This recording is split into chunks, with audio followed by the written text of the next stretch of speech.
designated Nigeria as a country of particular concern. That is tremendous news. It's something that I've been advocating for a long time. There is no country on earth where Christians are more persecuted than Nigeria. Since 2009, more than 50,000 Christians have been murdered by Boko Haram and radical Islamic extremists. More than 20,000 churches and schools have been burned to the ground. I introduced legislation to direct the administration to designate Nigeria as a country of particular concern. President Trump has done that. Thank you, President Trump. We're going to keep the fight going to protect Christians and to protect religious liberty.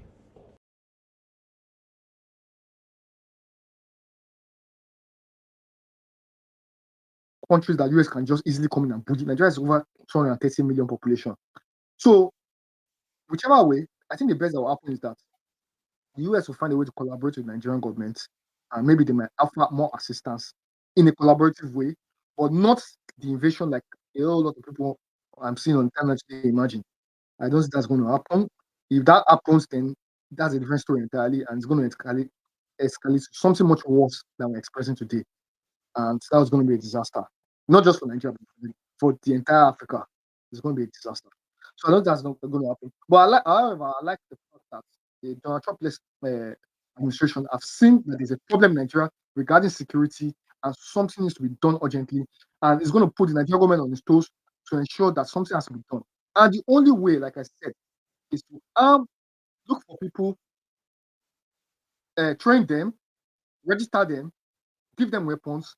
In case of when these attacks happen, they'll always have a fighting chance to defend themselves. That's the only solution I feel that can be done in the short term. Yes, we can talk about long-term solutions, but in short-term solutions, because these people will keep coming. Forget about all this talk that we're talking on the timeline. They will keep coming and they will keep killing people until a huge significant of people in those localities are wiped out completely, and they will not expand to those localities, and they will keep coming further south. They're not going to stop. They will keep coming if this is not copped. If this is one or the other is not copped. So I won't say much. I'll just leave it there. Thank you. Thank you, Nojo. I don't have a problem with anything you have said, except when you said Nigeria does not have the resources. I disagree, and I'll now say why in a question. Have you ever wondered why, when it comes to elections, somehow, some way, both the federal government and state governors always find a way to secure the country? Even in places where you hear previously there's every fighting, they've kidnapped, they do this. Suddenly votes will start coming out of places. People are voting in those places. Suddenly there's no kidnapping, nobody's getting shot, no fight, and all that during elections. How come they can secure the country during elections, but suddenly after elections, everything goes back to the chaotic state it goes? So that also, as Nigeria, I think election is held everywhere. Election is not really held everywhere. No, I understand. No, I understand election, but I'm just saying that there's a level of security during elections. We all know that. Moses. Now, let me now ask. We all know that. The true matter is that there's some things that if I say what I'm about to say, it will trigger some people on this place. True matter is that these people, these killer headers are roaming about. There are certain northern leaders that are backing them. Even if, however, there is there's some sort of collateral damage, even on their own end, amongst the people.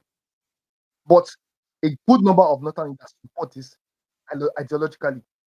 So during the time of elections, there's a way they can communicate with these people in a language that they understand. That, oh, okay, you know what? Let's just pause this for now. After the elections are over, you have a free hand to do whatever you want to.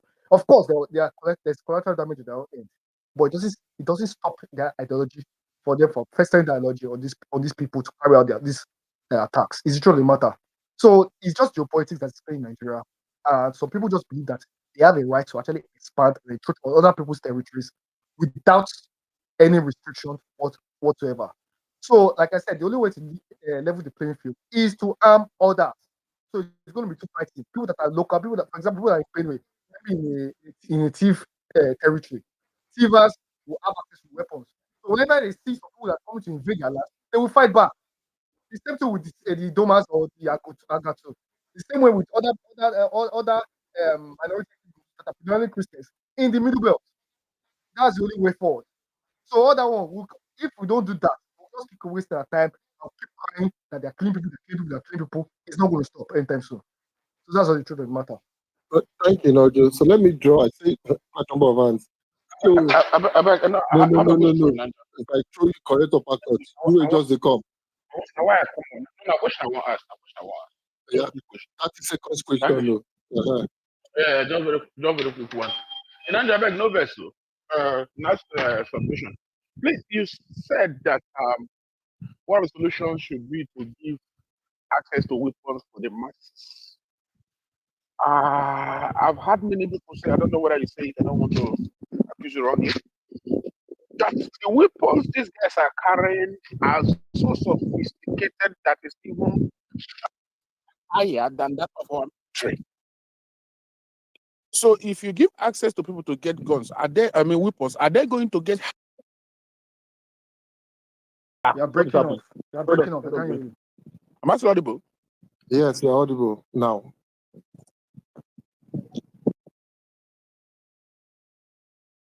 But Benny, if let's say go cross border first, so. No, I'm audible now.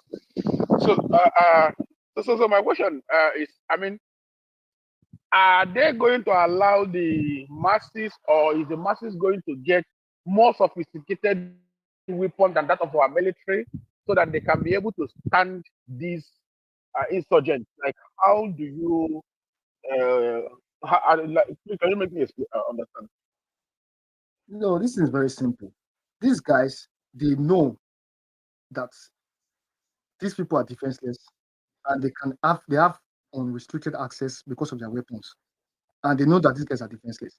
But the fact that they know that these guys have weapons of their own, there will be some level of caution that they were going to tread with. There will be some level of restraint, and there will be a level of fear. What they do, they carry these attacks without fear, no fear whatsoever, because they know that they have weapons, and these people don't have, because their victims are defenseless, no weapons whatsoever. And the military and the police are far away to actually, come and help aid these people to repel these attacks. So let these people, let them have this in their own hands, give them weapons, give them AK-47s. Not, when I talk about all these 10 guns that they give them. No, give them AK-47 also, but license them, register them, and brand them. So there will always be a register. You're like, okay, you give some weapons to some persons, because in case whereby because you could face another issue whereby these guys that are having handed over weapons, they can use the weapons for what the weapons are not supposed to be used for. That's another issue entirely. So that's why you have to license them, you have to brand them, you have to register the weapons as well, register those people. You know the people that have access to these weapons, and you know what their task is, and you have to fight back. Of course, some people will not support this, because some people in these speaker sessions, some of them covertly support these attacks to continue happening. And like I said, Nigerian topography is so rugged, so wide, no database whatsoever to actually track these people. So we are already in the 21st century, but our infrastructure as a country is still in like 50 years ago. So we don't have data of all these people. We don't even know whether these people are Nigerians. So the best way out is to hand over weapons to locals, let them fight for their lives. Simple. Thank you, Nojo. The part I don't understand is when you say there are people in this speaker section that are covertly supporting this attack. I'm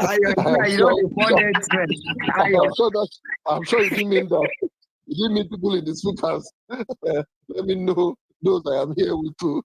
Anyways, Raj is Raj, let me draw the line. Raj now, Citizen Olu, Nigeria must not be colonized. No, Maxwell is here before Nigeria. I've been here now. I've been here. Maxwell, Nigeria must be colonized. Kinshu, then Emo Truth.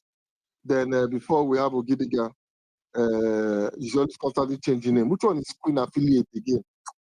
This guy. Raj, please go. You know, they don't give our Twitter people, they determine in ID. The other day, I saw Ebekemed is hosting a space. I went to his space. I didn't see his name. I went back again. I saw Ebekemed is hosting. I now went to check who was hosting. I see Queen affiliate. I now clicked the name. Before I now said I was in. Okay, thank you very much. Thank you very much. It's been a robust discussion. And Moses, I want to really thank you. You know, you said something that when we attack in a certain way, we close the door to some kind of intellectual discourse that will be robust, you know, and very insightful. Thank you very much. Another thing, I'm happy Kechuku is here, you know, to be I like the way he. I don't even know if I knew he was here. If I'd seen him, I'd have let him answer the question about the resources part and all. No, he wasn't here then. It was after then he came. Yeah. Oh, okay. All right. So I would dwell more on the matter of international geopolitics, because those who have that psyche and who are giving examples, of course, those points are valid. But see, we need to, unfortunately, Know Your Why has left here. We really need to understand that, and to every story, there are two sides.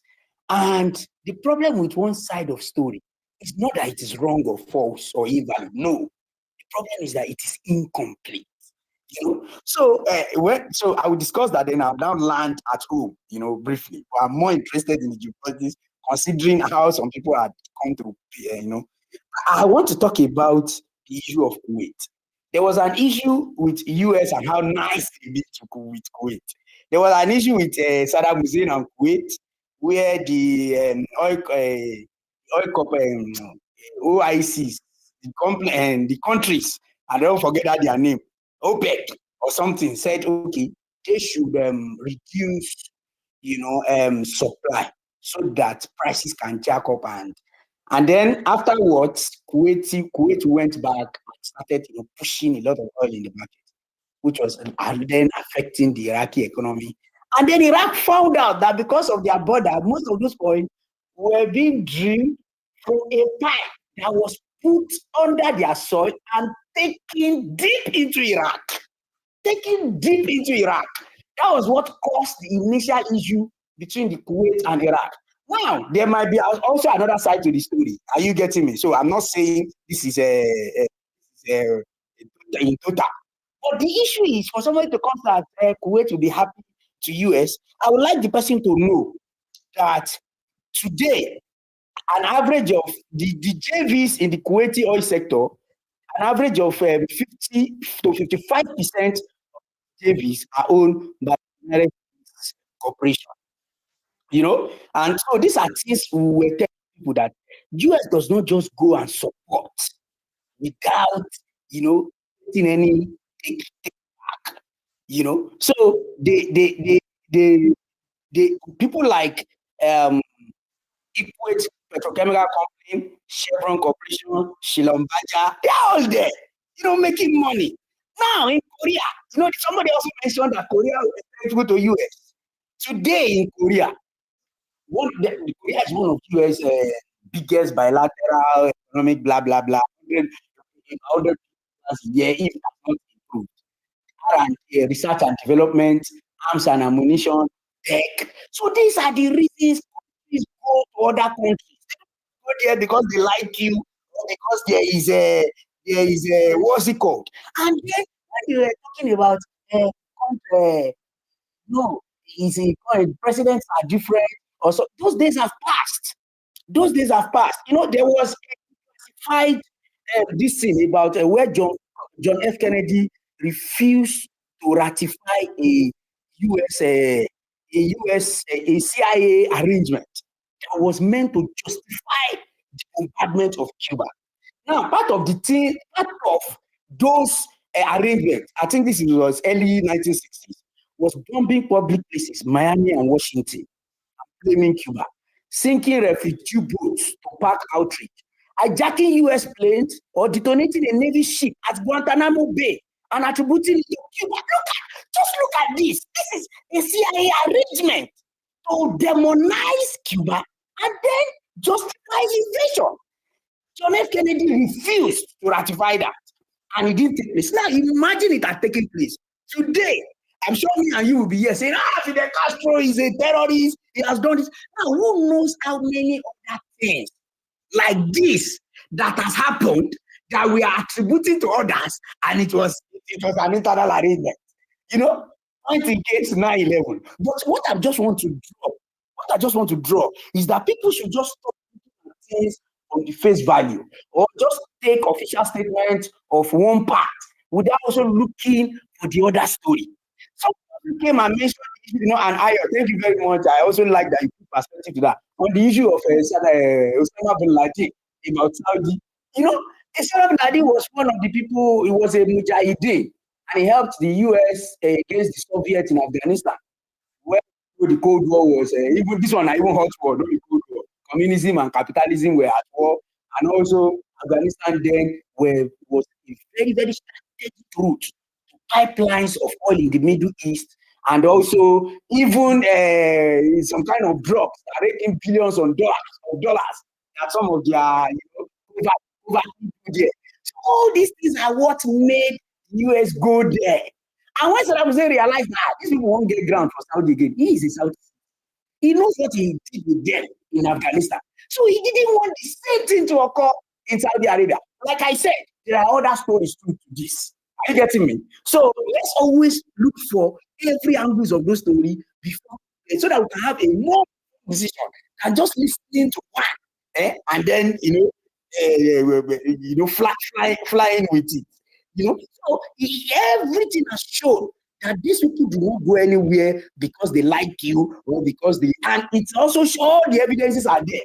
Whatever you see they project to you and tell you, it's always almost another story entirely. When they show you red, it's always blue. When they show you yellow, so when the issue of Christian genocide in Nigeria came up, there's a proverb in Yoruba that says "Aluala Ologbo." It means if you have a cat as a pet and your cat wants to do ablution, to go out at 5 daily prayers, then be wary of the meat in your pot. Every time your cat tells me that he wants to go and do ablution, be wary of the meat in your pot. So for anybody who is coming here to think, no, it's about US being loving and people were bringing cases of Syria, and what happened? Gaddafi, it was clear that Gaddafi was calling for unity, one currency for Africa that needed to be backed by gold that will shank the dollar, which will weaken the dollar. We saw what happened. Saddam Hussein was not invaded the second time. Declared until he signed with Russia, developed the oil and gas fields for the next 20 years. So they are always economic interest. It's not about even stability of the region. Any power is coming to look for stability of the region. They just know that it's their own stakes they want to defend it. So if your region can go into fire and their stakes won't be touched, they will fire. So I agree also that China too and whoever, Russia too, are also fighting for their own interest all over. Oh yes, but over time, with antecedents, with evidence, we've seen when US say they want to interfere or intervene, we've seen the results. As a today in Nigeria today, ever since we've been aligning with IMF, World Bank, everything, even though we get the resources, we've always fall short of even getting the value. Of course, that's to an extent might also be attributable to our corruption and disingenuous system here. Are you getting me? But immediately we started aligning with China, we started seeing tangibilities. So if you come and meet me, I will tell you yes, China and US, they are both thieves. But the person when China come now, we are do business with them. I see railway, I see renewed airport, I see energy. I can see these things. Unlike decades of years that I've been with the United States, I've had JVs, I've had this with them. I know that what I even get is paying more debt, than seeing any of these tangibilities on ground. So people need to understand these things, when they want to come and talk. And the man that said US brought aid to us, it has been established by they themselves in the highest rank of their government, which is the parliament, that also, while giving this aid, is also avenue to funnel resources to do whatever they want to do in terms of covert operations, whether through terrorism or whatever, or brainwashing or whatever. They themselves alluded to this. So I'm still very surprised. How people come and want to see US as one big brother that want to come and save us, or like I almost said, if it was true They will just come in, clear these people, and go back. It will make sense. But when they come in, when they will also bring in people that will come and gather intelligence to see where else they can exploit and explore. And then they will now make the thing wider. Then go make they will put it in they will make systematically create a scenario where the problem will solve because they've seen somewhere they can keep milking. You know, and another surprise is when somebody said, what resources? Saudi is about, I don't know, is it 20 or 30 million in population? Per day, their barrels per day, I think is 10 million or even over 10 million barrels per day, if not more. Yet, the Nigerian oil, even at 1,000 naira per liter, is still cheaper than how much Saudi citizen is buying the oil. And somebody is coming here to see. You know, there are lots of information I think people need to let in to really understand. You know what we are enjoying as Nigerians, and why we need to guard and guide, you know, our territorial integrity, so that we don't get worse than we already are. So let me come back home. You see, there's one truth that we've been diplomatically, you know, people like Moses who are masters of linguistics by virtue of their job, they say feminism. You'll be using feminism. The man died. No, we'll say he kicked the bucket. Anytime you come and say there is Christian genocide in Nigeria, it sounds to the Muslims here is that you Muslims are killing Christians. That's the truth. And that's something everybody have been trying to say, you know, codedly. That's how it sounds. When you come and say there's Christian genocide in Nigeria, what I'm directly hearing as a Muslim is that we Muslims are killing Christians in Nigeria. And it's a very, very dangerous narrative. You know, unfortunately, Tanatu is not here. She spoke very well that day. You see, 2 days ago, I can't remember, or yesterday, you know, when you guys were engaging her, and Mr. Daniel also said, you know, a lot of things, where she was talking about their plight, how they are minority, and how they are being killed. And I also, I'm happy that Dr. Crooks himself alluded and agreed to the fact that there are some Muslim populations who are actually suffering this same fate. Now, they say, until the lion learns to write his own story, the story of hunting will always glorify the hunter. You know, so that some people have structure, you have a media system, and you have a way to project and see your own side. Are you getting me? Does not mean that others too are not facing that. And you see, there's something Nigerians are not understanding, particularly about the North. There's something we are not understanding. If you look at it, clearly, it will come from the face value of religion, that not Christian versus Muslim. Muslims are dominating both politically, both this, both that. Ask yourself, what is a poor Christian face? That a poor northern Muslim is cleared of. Sorry, Raj. Amazi, I'm going to drop. I'm having connection issues. Please bring me back. Or Ayo, please bring me back. Thank you. Sorry, Raj. Okay. Thank you. What is it that a poor northern Christian is facing that a poor northern Muslim is not facing? That's one question I really want to ask. Because, you know, I think some people have succeeded in, you know, arranging our medulla oblongata to that, you know, psyche of Christian Muslim, particularly in the North. If you want to look at the poverty indices in the North, you will even discover that it is far more and deeper in the Muslim-dominated area than the Christians. If you get my point, if you want to look at out of school children, I'm very sure it is far more higher in the Muslim enclave than the Christians. So, for me, what I'm saying in Nigeria is more of masses versus elites. Unfortunately, the masses are still not awakened to this fact. All we still see is Muslim versus Christian, Fulani versus non-Fulani, Igbo versus Yoruba, Hausa versus Igbo. Oh God, it's painful. It's painful. Just like when the people started raging and being rabid, I asked the question. Tell me one thing that the northern Fulani Hausa in the elite is enjoying. Southern elite is not enjoying. Now tell me one thing, that the masses in the South is suffering.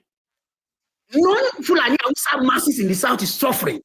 That the northern Hausa masses, Fulani masses is not suffering.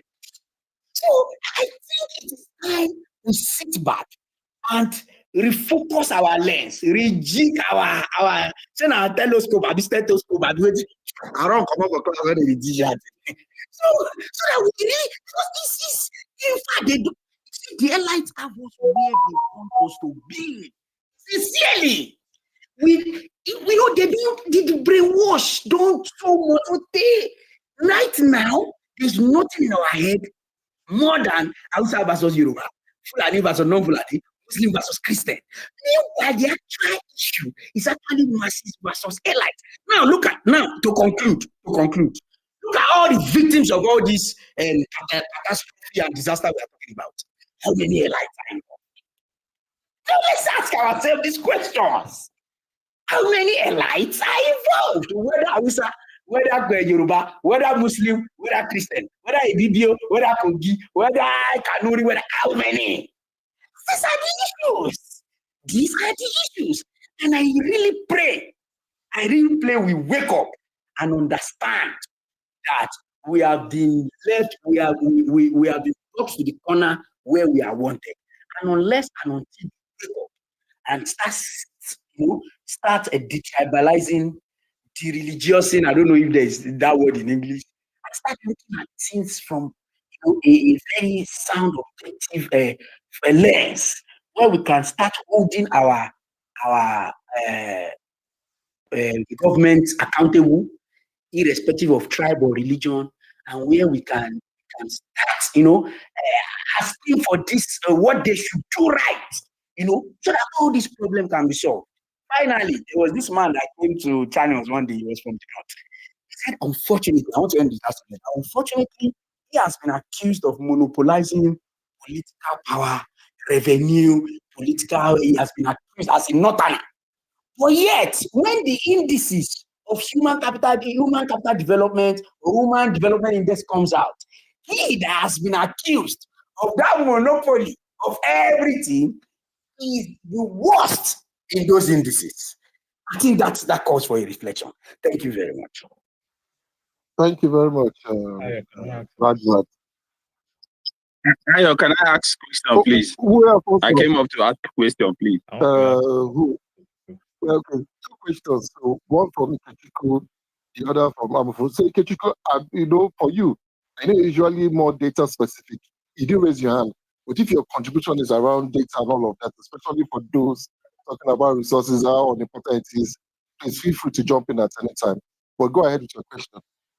Okay, thank you very much. I listened to Rajat carefully, and if I get his summation, he's talking about being in an ideological battle between the masses and the elite and the masses. I mean, but then my question would just be to say, having listened over a few days now and knowing the Nigeria that does he not touch him or does he not see any pattern of ethno-religious, does he not see a pattern of ethno-religious killings or killings that are directly related to occupation of land, especially in the Middle Belt area? That's number one. Number two is, in all of the crises that have occurred in some of these areas, we think direct attacks on religious establishment, and whether their motivation is to attack Christians, particularly in those places, you might not be able to say, but disproportionately, we've seen some of these attacks that are very gruesome. It's more, the casualties are more heavy on one side. So we now say, is that still a masses? Can we, in all conscience, still say that that's a masses and elite still a masses and elite ideological conversation in all of this? That's one leg of the question. Number two is why we understand the limitation, of course, the interventions where America has had to intervene, and our own resource constraints in terms of providing security. And we look at our security system as we are today and be proud that we have really moved the needle for people who are actually in the thick of this situation.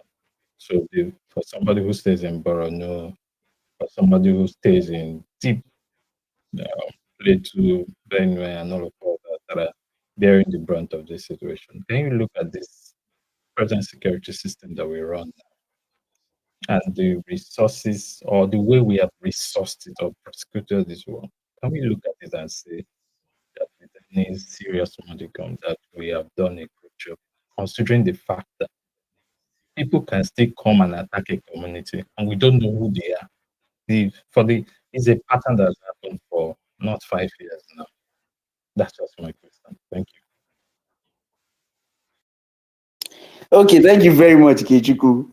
I think your first question still buttresses my point. Now, let me take for instance the Middle Belt and the farmer elders clash. If you look, anybody who is realistic and who wants to be objective knows that the farmer elders clash is purely a resource issue. Grazing routes, my crops. Are you getting me? Now, unfortunately or coincidentally, a dominant side of the header are seemingly Muslims, while a significant side of the farmer are seemingly Christians.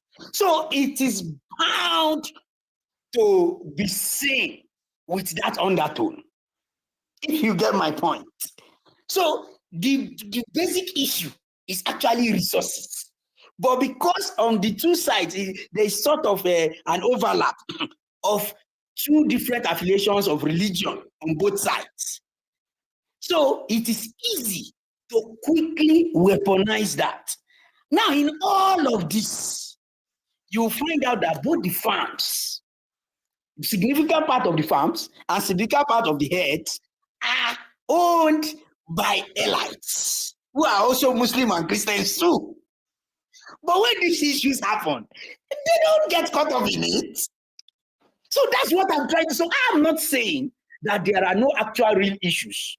Are you getting? I am saying that when issues happen, because of the psychological subconsciousness, the register in our psychological subconsciousness, it's always easy and very convenient, to follow that part and look at it from that angle without, being introspective. Are you getting me? That's one. Two, on the issue of maybe the American or this thing, of a truth, we have not done a good job right from the outset. We have not done a good job. However, it doesn't justify submitting our sovereignty or our or our identity or whatever. It doesn't justify us, submitting what we are and who we are to one seemingly, a better body or better institution, in the name of solving our problems, when we know that it will be compounded and it won't be solved and will be exploited. Are you getting me? So, of course, I agree that there might be solid arguments against my discussion that, if we look at it from particularly based on the issue of, if we look at the pattern, particularly on those insurgencies and how those killings are. But another thing I also want you to know, like I said again here, is that somebody has a structure or has an advantage of media and can speak out. Are you getting me? Does not mean that's the full story. Because if today there was a time the Middle Belt people didn't have a voice, and we didn't even know, people, maybe apart from Southern Kaduna and maybe Plateau, it was later on, others came in. So today, if we have a structure, a system that can facilitate, publicity in Zamfara, in Katsina, in Kebbi, in Gombe, we also hear stories.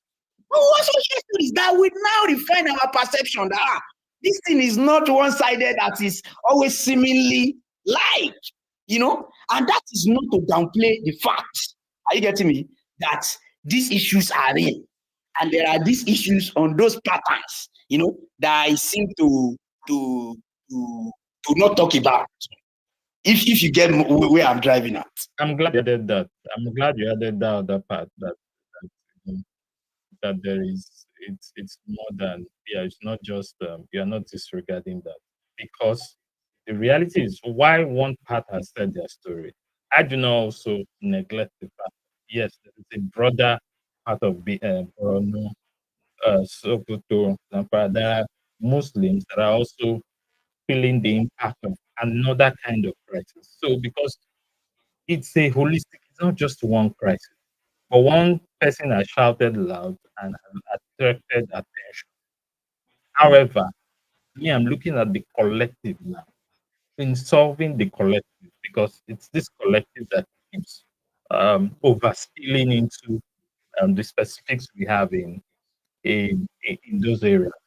So how do we deal with this collective without securing the help of these guys that you think that would, what is that arrangement, institutional arrangement that you think best works if you say, let's not submit that? I'm not saying submit sovereignty, but just a system that works.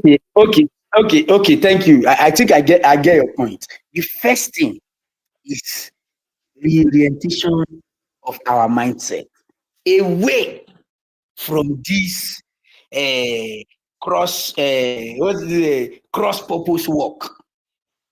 That's the first thing. So the first thing that, like I always say it, that one of the problems that we have in Plateau, why the problems have not been solved, is because today it is still being seen as a problem of Fulani against non-Fulani, as against patriotic citizens and criminals, irrespective of divide. So that mindset, that orientation must first be cleared. Else, we will still, this problem will still subsist. For me, that's one. Secondly, there must be consequences at the highest levels. And how can that consequence come? It still boils down to the same point, that those at the lower level who dictate or who vote or who select who the higher levels are must see themselves not from angles of their disparities. It's very fundamental for whatever it is we want to do. Because that's the only weapon I see that is potent against us and that still makes, look at the only time the federal government seems to listen or listen if NLC come together. But when TUC and NLC they fight, when they look at how they used to divide them and break them whenever there are issues. So until and unless we start seeing these issues from the angle of not which divide or what divide of who is victim, who is, but rather as, okay, we patriots and these criminals. And I'll give you a practical example. Look at that imam that was awarded for saving 200 and something people. Because in his own head, in his mindset, in his thinking, he didn't see it from the angle, even though, for instance, let me argue for the sake of this argument, because I don't have the fact, that those who were killing then were Muslims. Are you getting me? He himself is a Muslim, but because he sees himself as a patriotic Nigerian and other people too as citizens who have not done anything wrong to be killed and shielded them in the mosque, he saved 200 lives just because of mindset.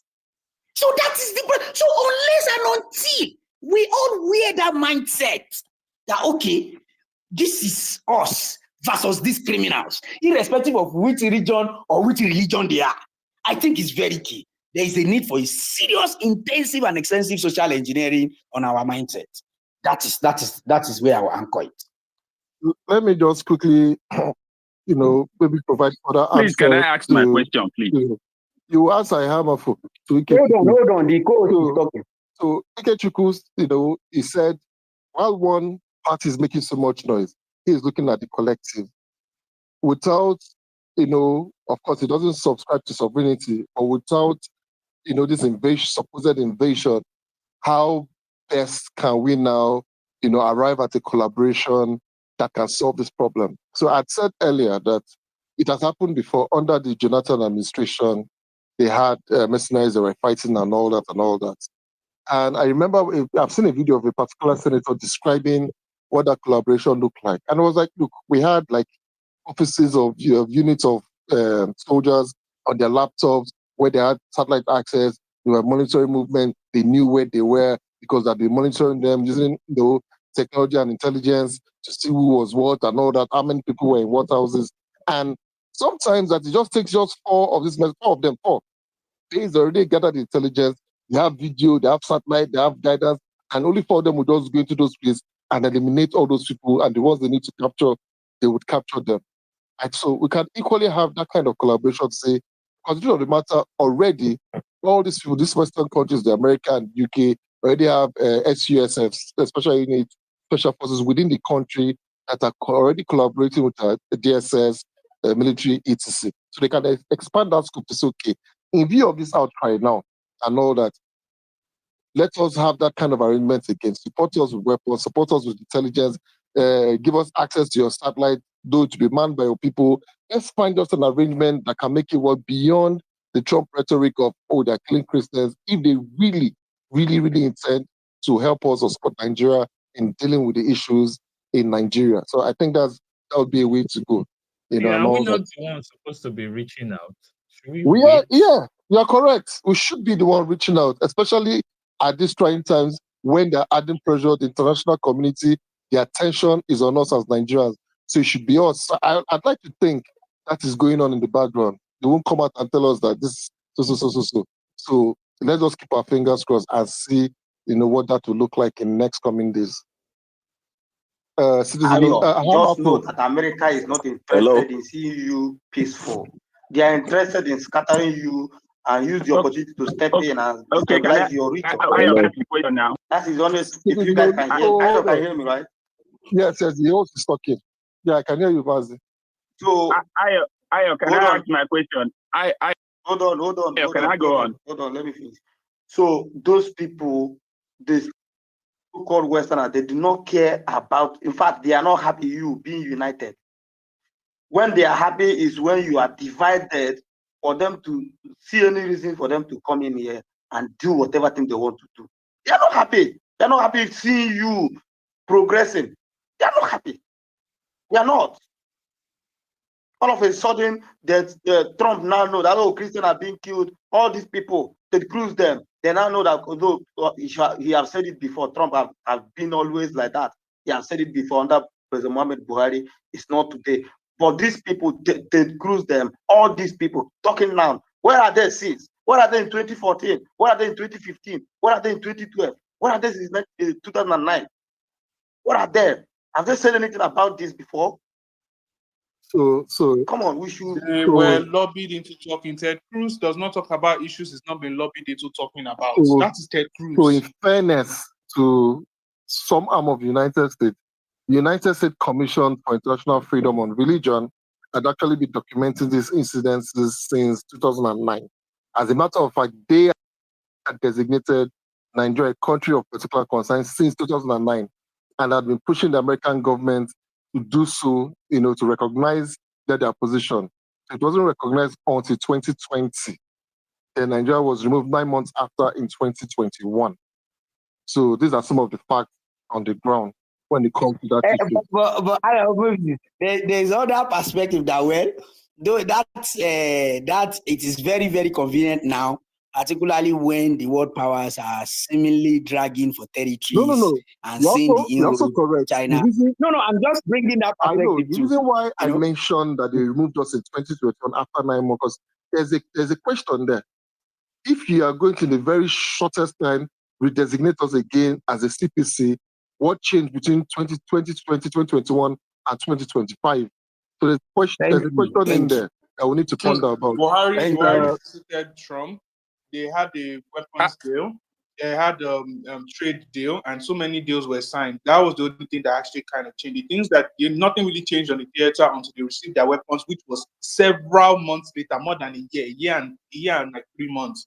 I have the timeline if you want me to provide it to the space. Like no, Maz, you know me, I'll post it on the Jumbotron. Nothing really changed on the field in that 9 months. Okay. So you give us your perspective. You followed the theater format and everything. Nothing changed. So let's take don't worry, Mafu, if I'm correct. So ask your question. It says a question, so ask your question now.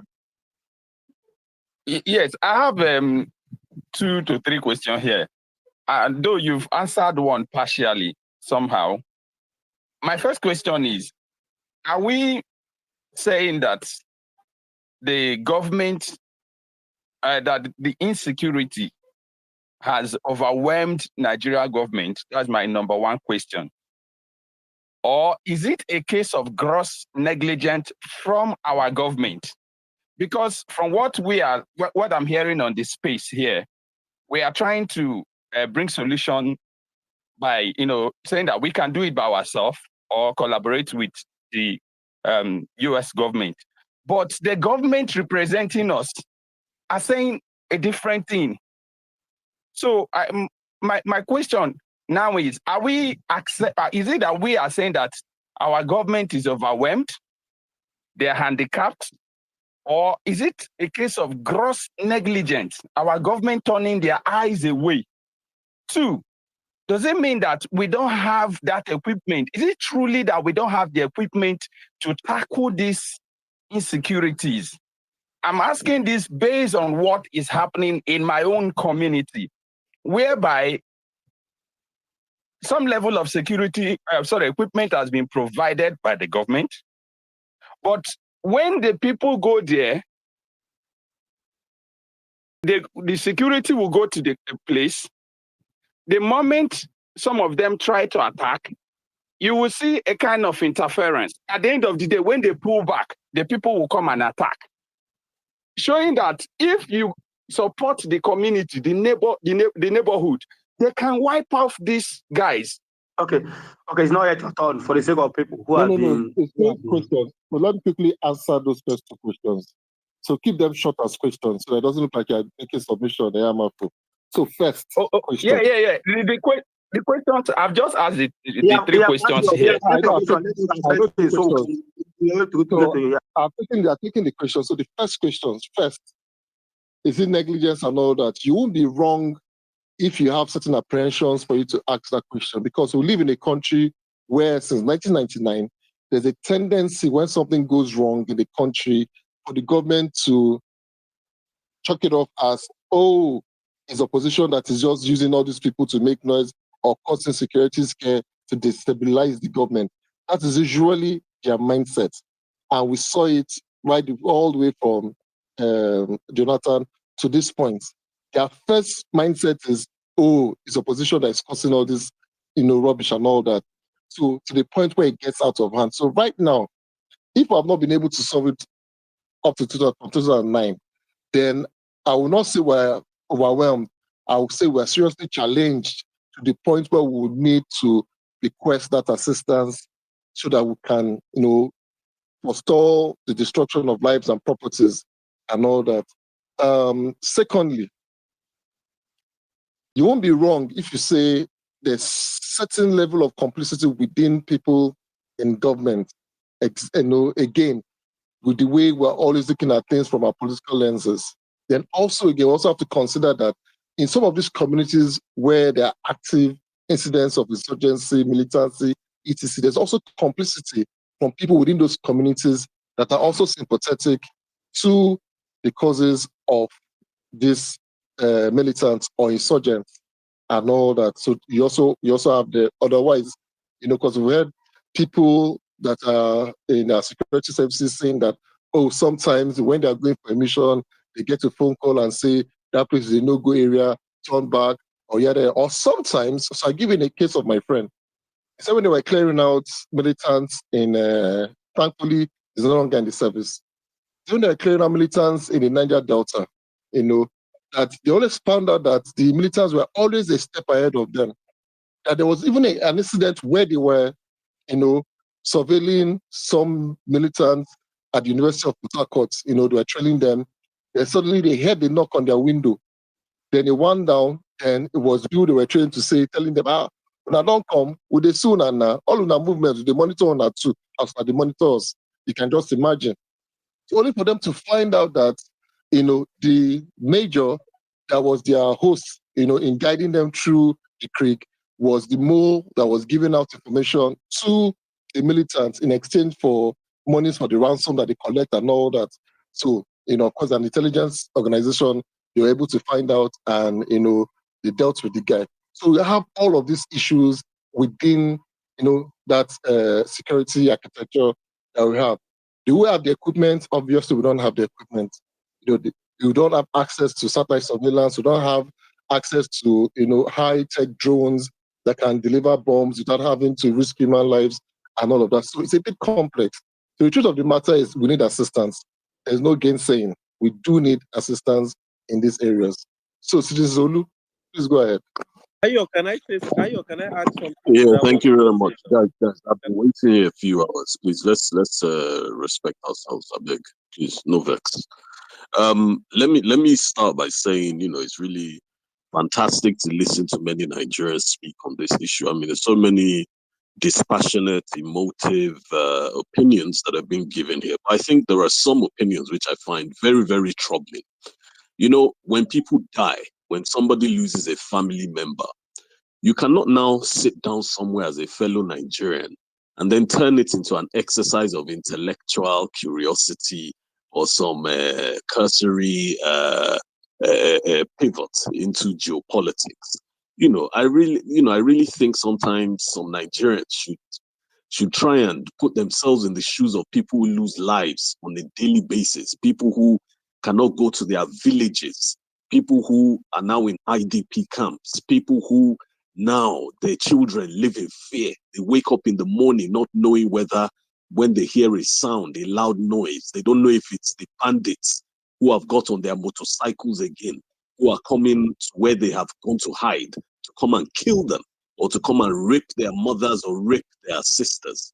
They don't know what the issue is, but they're scared because of the loud noise. I think as Nigerians, it's time. The thing you need to have is empathy. That's what you need, not this intellectual trying to defend the indefensible. And why am I saying that? I'll say it because without fear or favor, it's the truth. The northern leaders of the 19 northern states, especially the core north, which is the 7+6, northwest, northeast, 13, have failed their citizens over the last 50 years, plus their imams, plus their traditional rulers, they have failed the citizens. And that is a pure fact, because poverty doesn't come from nowhere. It is manufactured by human beings. It is manufactured by human beings. Unemployment doesn't come from nowhere. High population doesn't come from nowhere. Out of school children doesn't come out of thin air. It doesn't just happen that people are born and they suddenly become out of school children. It doesn't just happen that people are born and their villages have no roads. Their rural areas have no schools or hospitals or clinics. That's not how it happens. Because you have to examine something, and we have to examine it truthfully. Where were these northern leaders when the likes of Boko Haram were being born? Where were the likes of those same northern leaders when, if you even stretch back to the riots of the late 70s and early 80s, the Maitaisini, that animal, stretch back. Where were these people? Did you accommodate what those people were doing initially before they then turned against Nigerians? Did you defend them instead of ensuring they were prosecuted, arrested, and put in jail? Ask yourself the question. Because that nonchalant attitude of, oh, they are Muslims like us. Oh, they are part of our community. Let us reason with them. 30, 20 years later, it creates a problem for other Nigerians. But in other parts of this country, you demand that people must respect your rights and must protect you from nefarious activities of other non-state actors. And you will see that that is what happens. But when it comes to the North, many people make so many excuses. Let's not boil it down to ethnicity. Let's not boil it down to Please, at some point, some of you have to talk and speak the truth. It is not tribalism, it is not bigotry, it is the truth. Most of the terrorists in this country are all from the North. Is there a Christian genocide? I cannot say there is, because it doesn't fit the description. If you go and look in the dictionary under the word genocide, it doesn't fit the description. But does it mean tens of thousands of Christians have not been killed? Of course they've been killed. Many of them are in IDP camps as we speak. Does it also mean tens of thousands of Muslims have not been killed? Yes, of course they have. But here's the thing. The people doing the killings that have done most of these killings are people who were born and raised in the northern part of this nation, where in places like Sokoto, you have 89% poverty rate and out of school children. Just think about that figure for a moment. The same you go to Katsina, the same in Zamfara State. So what did you think that those people who don't have jobs were going to do? What did you think that those people who are giving birth to children that they can't look after, what did you think would happen to their children? Did you think they would just wake up one day and say, oh, the sun is shining. Oh, let me just find a mango tree and be eating mangoes all day? What did you think that those left behind in society, what did you think they were going to do 20, 30 years later?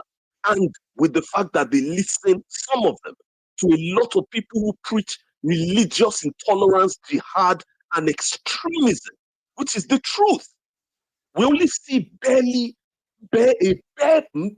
bare small amount of that extremism on TV, in our radios.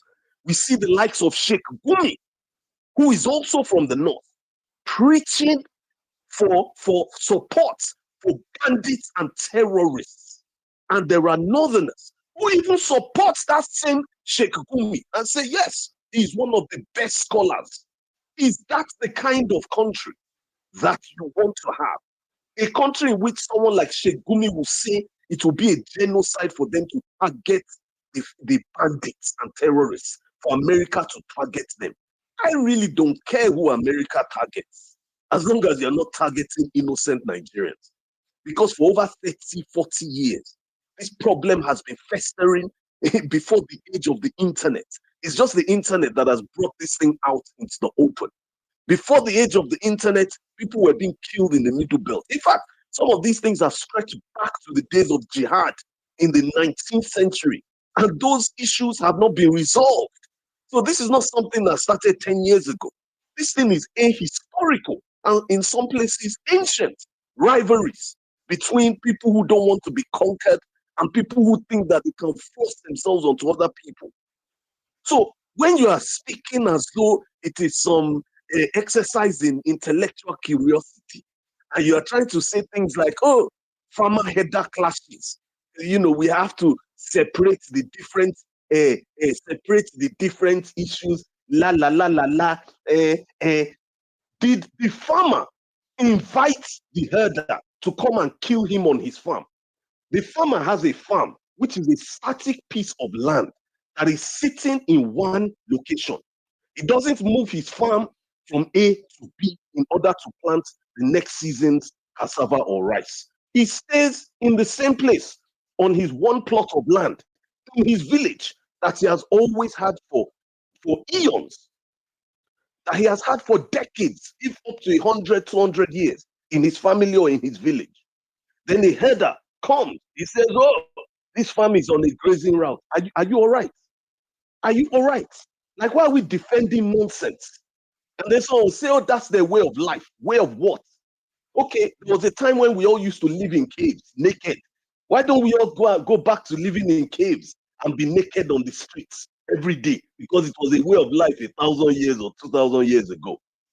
I think there comes a time when Nigerians should speak the truth and speak it to the people who are responsible for this devastation of people's lives. There are many people you will speak to that will tell you one story or the other about religious persecution in the north.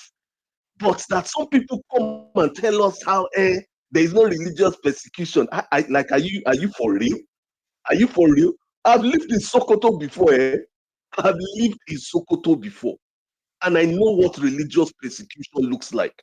And how for people to be able to go to gather together, to be able to pray, to be able to do church. I mean, it's a bit easier today. But there was a time when it wasn't as simple as that. There was a time it wasn't as simple as that. So this idea that people want to kind of erase the feelings of those Christians who are crying out in the Middle Belt, erase the feelings of people in Southern Kaduna who know what they had been suffering for so many years. I actually don't care whether you call it genocide or not, to be honest. I don't care. The point is the spotlight is on the victims of these crimes. Because the more we talk, the more it starts to sound like you are defending terrorists and bandits. That's what it sounds like to me. Not everybody, but for some people, the way they speak, it's almost as if I'm almost regurgitating that bile and acid that's in my stomach. Because it's almost as if we're defending the indefensible.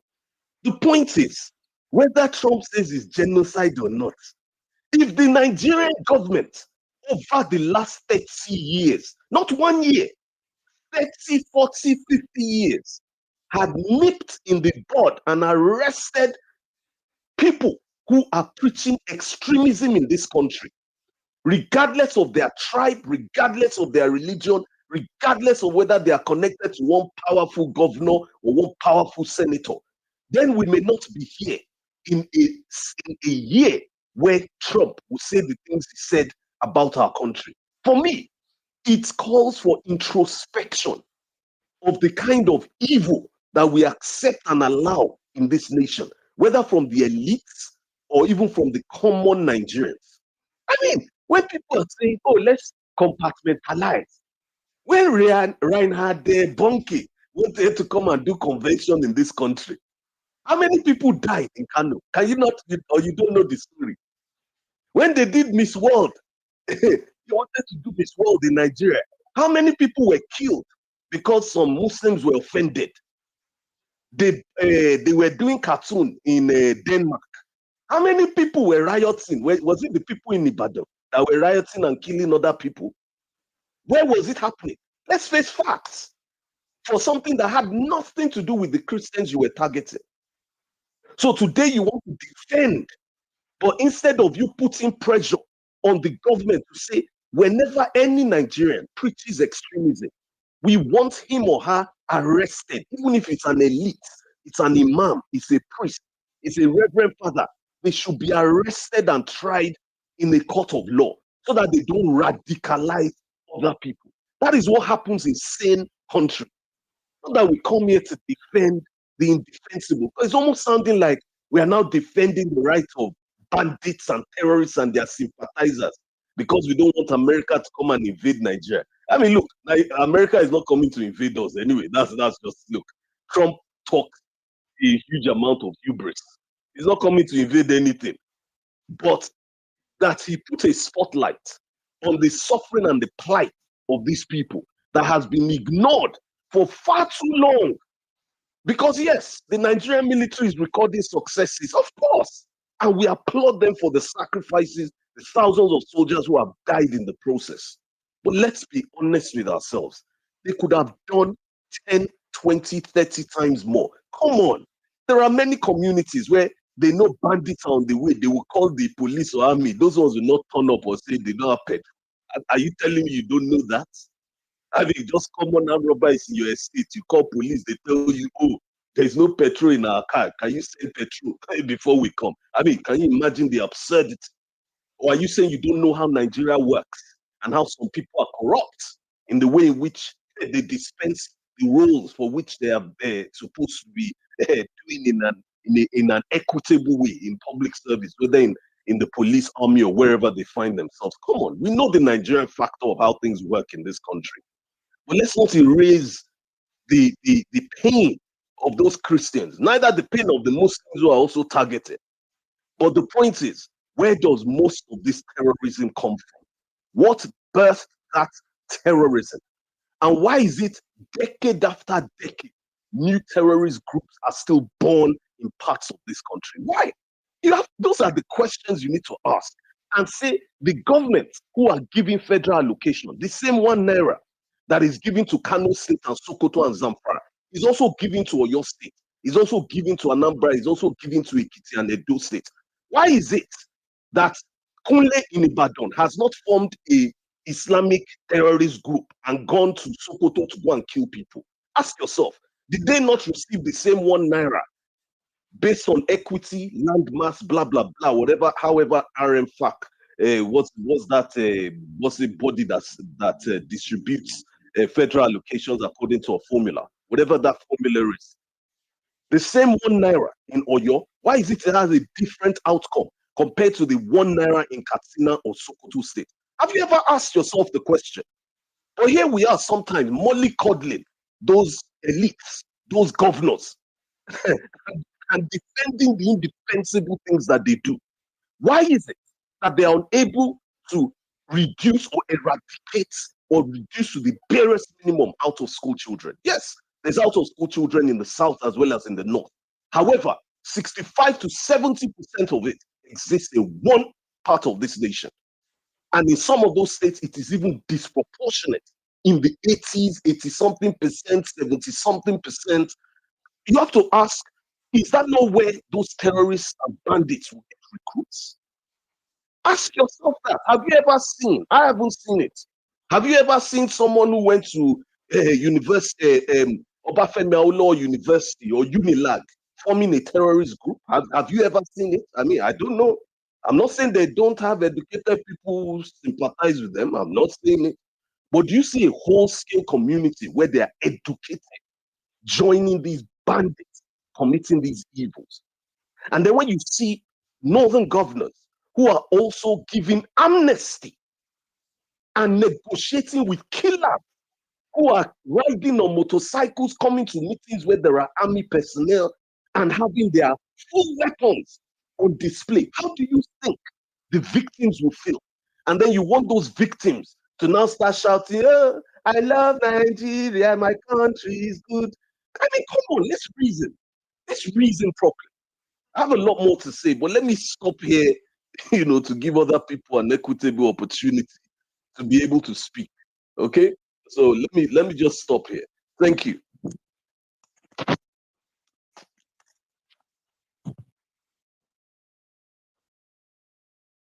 Thank you, Stino. I mean, Margie, I want to go down, but can you give me seconds to debunk something, please? I want to go down. If you want to go down, please. The other people who have been here for you. Thank you. So, yeah, if you want to go down, you can go down and come back again. So, thank you, Stino. Thank you. In fact, I've said a lot. Shegumi, I didn't know the reason why. I didn't know the reason why that guy is still working freely. I didn't know the reason why that guy up to date is still working freely on the state of Nigeria. I didn't know the reason why. I didn't know the reason why government is still allowing that guy to be speaking boldly on national television.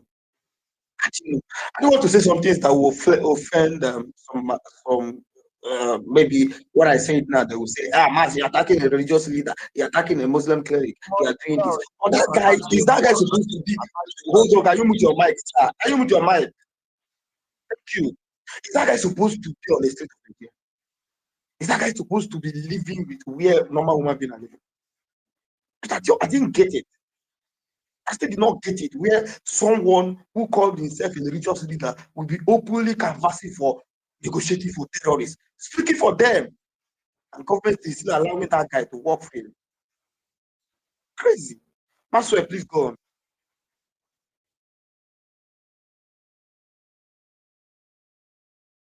Maxwell, you can hear me? Can anyone hear me? Yes. Yes, we can hear you.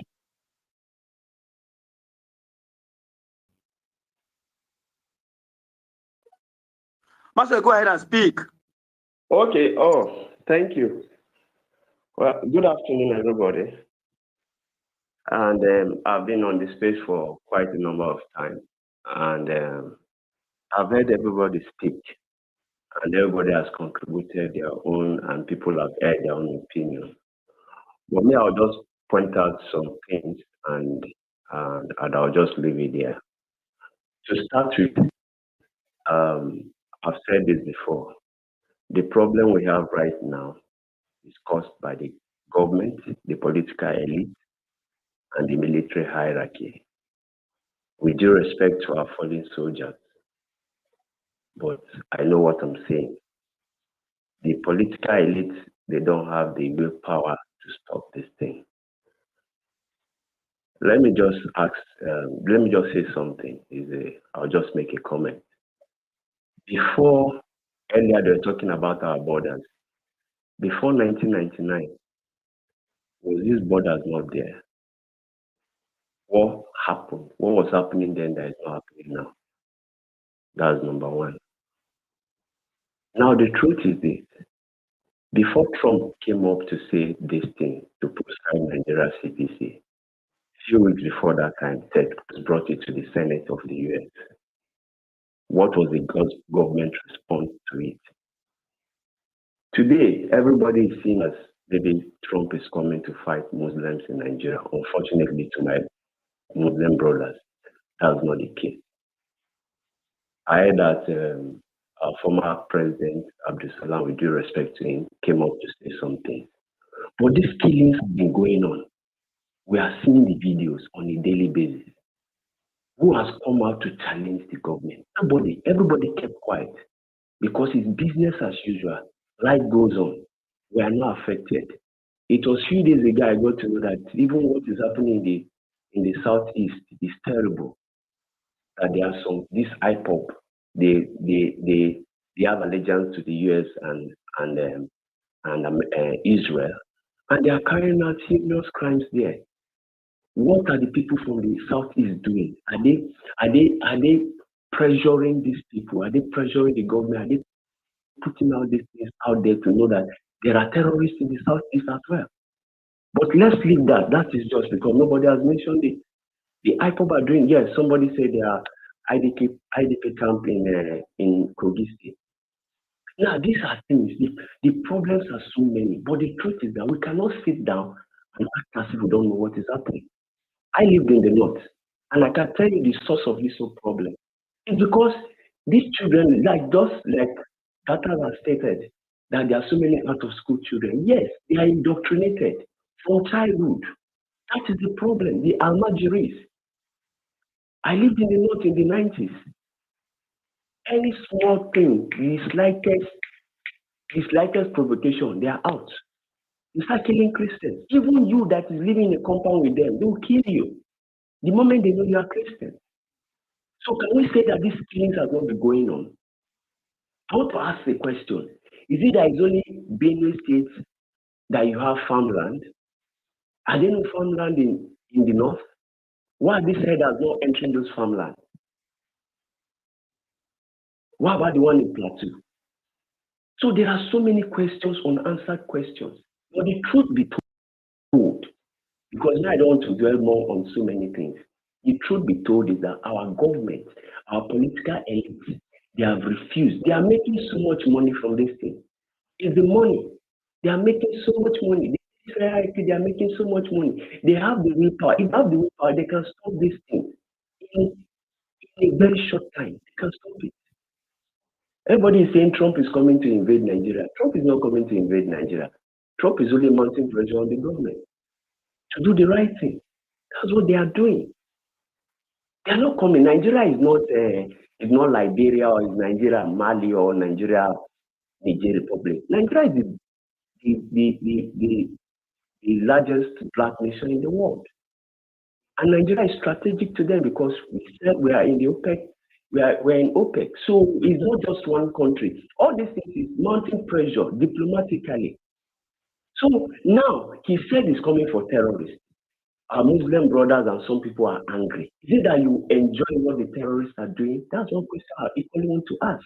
Some people that are opposing this thing, he said it's coming. Definitely, like the other man said, these things are they are diplomatic way of doing it. I remember 2 or 3 years ago, when Americans the SEAL came to rescue an American that was kidnapped from the Niger Republic to Nigeria. Of course, they had discussion with the defense headquarters before they gave them permission to come in. They came in, went straight to the location where this American is, got the terrorists, killed I think 6 of them, one of them escaped, and took the American back. So they have the technology to actually fish these terrorists out. There are so many technologies these days. Wherever they are, even if they are in the forest, they have drones, infrared drones that will pinpoint human beings. So they know what they are saying.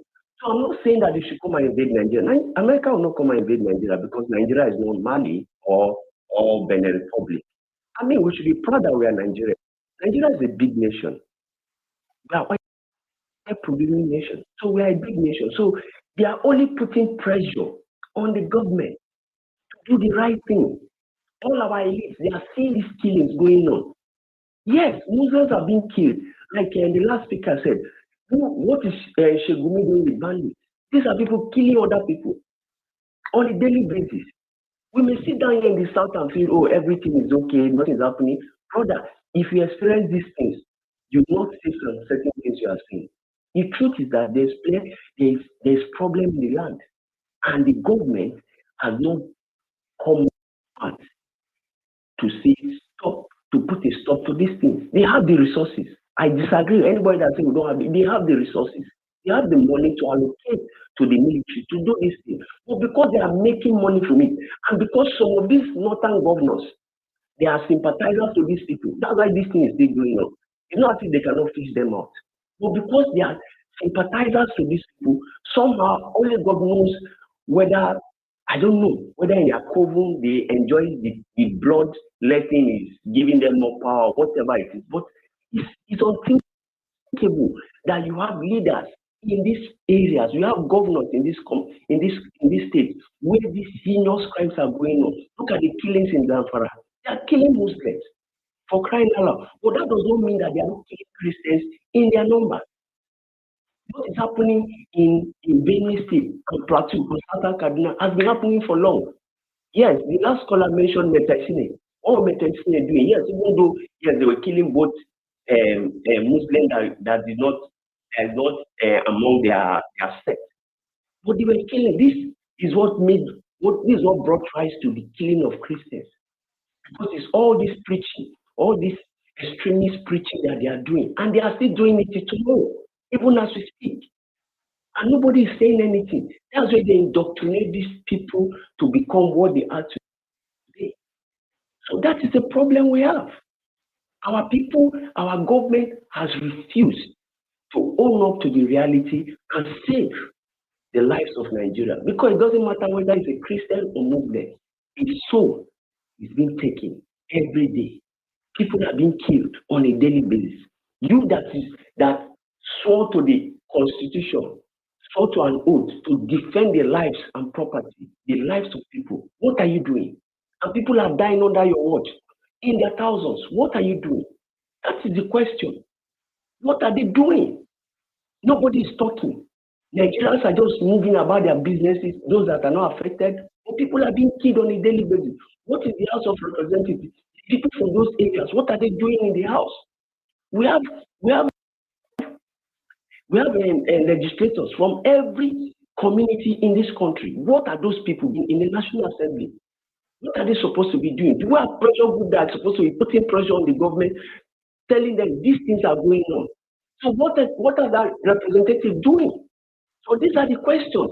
We have representatives from the East. The IPOB are doing all this thing. What are the governors in South Instance doing? They are killing people. So that is the problem. Sometimes we just feel, oh, it's not about America. The truth is that what is America doing that our government are not doing? They are still controlling the wealth of the nation, centralize it among themselves. It's the same thing. They are companies, even in our own land. You say America will go to this place and go to that place and conquer and then take their resources. What the resources they are expecting our leaders, and what are we doing about it? There are so many things we can continue. Look at it. When PDP was there, or when Jonathan was there, what is the rate of naira, the dollar? I remember in the early 80s, the naira is even more than the dollar. What has changed between the last 10 years now? The dollar has gone up more than how many times? Between 100 and maybe 200 to 1,040. Look at the difference. So you cannot start comparing Nigeria to other countries. What's the rate of dollar? Dollar is the internationally known trading currency. So what's the rate? So if you say, oh, Nigeria is a producing nation, other nation, what's Saudi Arabia, what's the cost of fuel in Saudi Arabia compared to Nigeria? What is the rate of dollar in Saudi Arabia to dollar? What's their currency to the dollar? That's what you should ask yourself. So what has really changed? Our government are not doing anything. That's why America will talk about us. We are not a small nation for Trump to tweet what he tweeted. But because we have failed to do the right thing, and nobody is pressuring the government, that's why they are doing what they are doing. So I just believe that we as Nigerians, we should come together as one and speak the truth. Just like the last speaker elaborated these killings. That's the truth. That's what we should look at, not us looking at it. America is coming to invade Nigeria, like seriously now with the Benin Republic and Liberia. No, that is not the question. The question that they are killing people. How do we stop it? I need my mic. Thank you. Okay. Before you go, Maxwell, that those American citizens that said that American soldiers came down to Nigeria and Nigeria government pointed at them, they went there and rescued them. That was not entirely true. It was collaboration with the Nigeria military forces for them to be able to succeed in that mission. Right? I said no. You didn't know what I said. I said they took permission from the defense headquarters. No, not permission. That's what I want to correct. Oh, not permission. It is a joint collaboration. There's not just two permission. It's like I came in now and I took permission from your house and walk into your house and do something. Maybe if you do not assist me, I may not know that place, right? If you do not work with me, I may not know that place. Well, my brother, not like no, they did not took permission and the Nigerian soldiers said to set back and watch them go into that place. No, it's between them and Nigerian government and Nigerian military force. So that's it. But they went in for that. That operation was done by SEAL. They went into that place. They don't go there. No, you're not getting me. No, you are not getting me. The point I am making is that these people, they have the equipment to fish out whoever. Look at the kidnapping they are doing in Nigeria, collecting ransom. What is the government doing? They know where these people are. Remember, Nigeria government, our military have rescued a lot of Nigerians from the hands of the kidnapper. They have. We must have to give it to them, and they have killed a lot of terrorists. See, when you are fighting a guerrilla warfare, that is what you see. Insurgency is a very, very detailed problem in Nigeria. In most of the country in Africa, right? So it is not a thing of you wake up in the morning, you wash it out you wash it out. It cannot happen. That's the reason why I laugh at when they are saying they should bring military, come and bomb everywhere. Bomb where? Nobody is bombing. That's the problem. Who said it will happen? It will never flush it. In fact, in 6 months, he has still battling with insecurity. No, my brother, can I say something? You see, we are misquoting and we are misunderstanding what Trump is doing. Trump is not coming to bomb Nigeria. That's why I said, why are we thinking like this? And that's why I mentioned. I said a lot of people are saying, let Trump come in and bomb. That is what I said. No, a lot of people are saying this and that, blah, blah, blah, blah, blah, blah. You know, all this, hold on, Maxwell, all this, let me make you laugh a little. All this Jangbadi conversation. They are going to come and bomb Nigeria. They are going, let them come and flush out. Let them come and do it. You can't do that.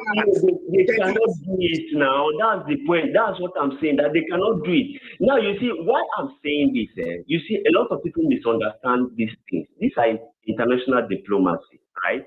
You saw that China came out yesterday to say, oh, no, they shouldn't come and all that. Now, what has Trump done? The only thing Trump has done here, as far as I'm concerned, he has put pressure on the government to do the right thing because nobody was telling them anything. Even the elites in Nigeria, nobody was saying anything. Before now, Abdul Salam did not come out to say anything about the killings. So now that Trump has said it, everybody now is now, because of course the attention has been drawn. This like has been put on Nigerian government. So what the government needs to do, that's why I said, I don't know why his advisors, who his advisors are, because Trump wouldn't have made that tweet on the 31st if when Ted Cruz brought up this matter 3 weeks ago or thereabout, they have started doing something. Because these are just things to create awareness. For you to know that, oh, things are bad, you don't feel it's politics, it's business as usual, Nigerian politics, and governors moving from other parties to APC. No, lives are being killed. People are being killed on a daily basis. This is what you saw on the day you were inaugurated. This was what you saw to protect lives and property of people. Do you know the reason why? Do you know why I love your submission is because you do not center it. Oh, whether Christian or Muslim are being killed. No, that's not what it is. The fact is that Nigerians are dying. People are dying on a daily basis, and we think it's politics. It's not. It's not. People are suffering. What the other guy said, he was talking about arming the citizens. No, he said it's a very good point. Like what the southwestern governors did, bringing up Amateku. I believe other states, other regions, they should come up with something like that. Because don't forget, recently, Benue State government bought some arms that they wanted to give their own local vigilante, and Ribado seized those arms. I believe we all heard that news. Recently, they wanted to arm their people, but they refused. So you can see that there's a systematic ways of this so-called cleansing of a certain group of people. We cannot deny the fact. And that is why you see Muslims are shouting they are killing Muslims. Yes, we all know that they are killing Muslims. Boko Haram are killing Muslims too. Bandits are killing most of those states in Zamfara and Sokoto and Kebbi and Katsina. All those are mainly Muslim villages. But who is talking for them? Nobody. And then Trump now says, oh, if you don't act fast, he said act. That's what he said, act. So he has given you a sovereign nation to do the right thing. He didn't say I'm coming to invade you. He said act. He's telling the government to wake up from their slumber. Oh no, it's no longer business as usual. We are seeing the things that are happening in your country. Do the right thing. That's what they're not invasion. The society will start talking about invasion. They are going to throw bombs, they want to build and build in and all that. I mean, what will be Trump said that his military base should get ready. They are moving. He said they should get ready. So what are you saying is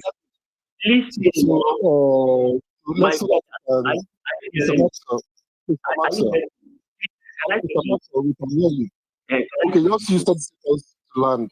Okay, let me use it to land. Now, you see, the truth of the matter, whether I like it or not, as far as me, I am concerned, my own submission is that Nigeria is a sovereign nation, and Nigeria is a big nation.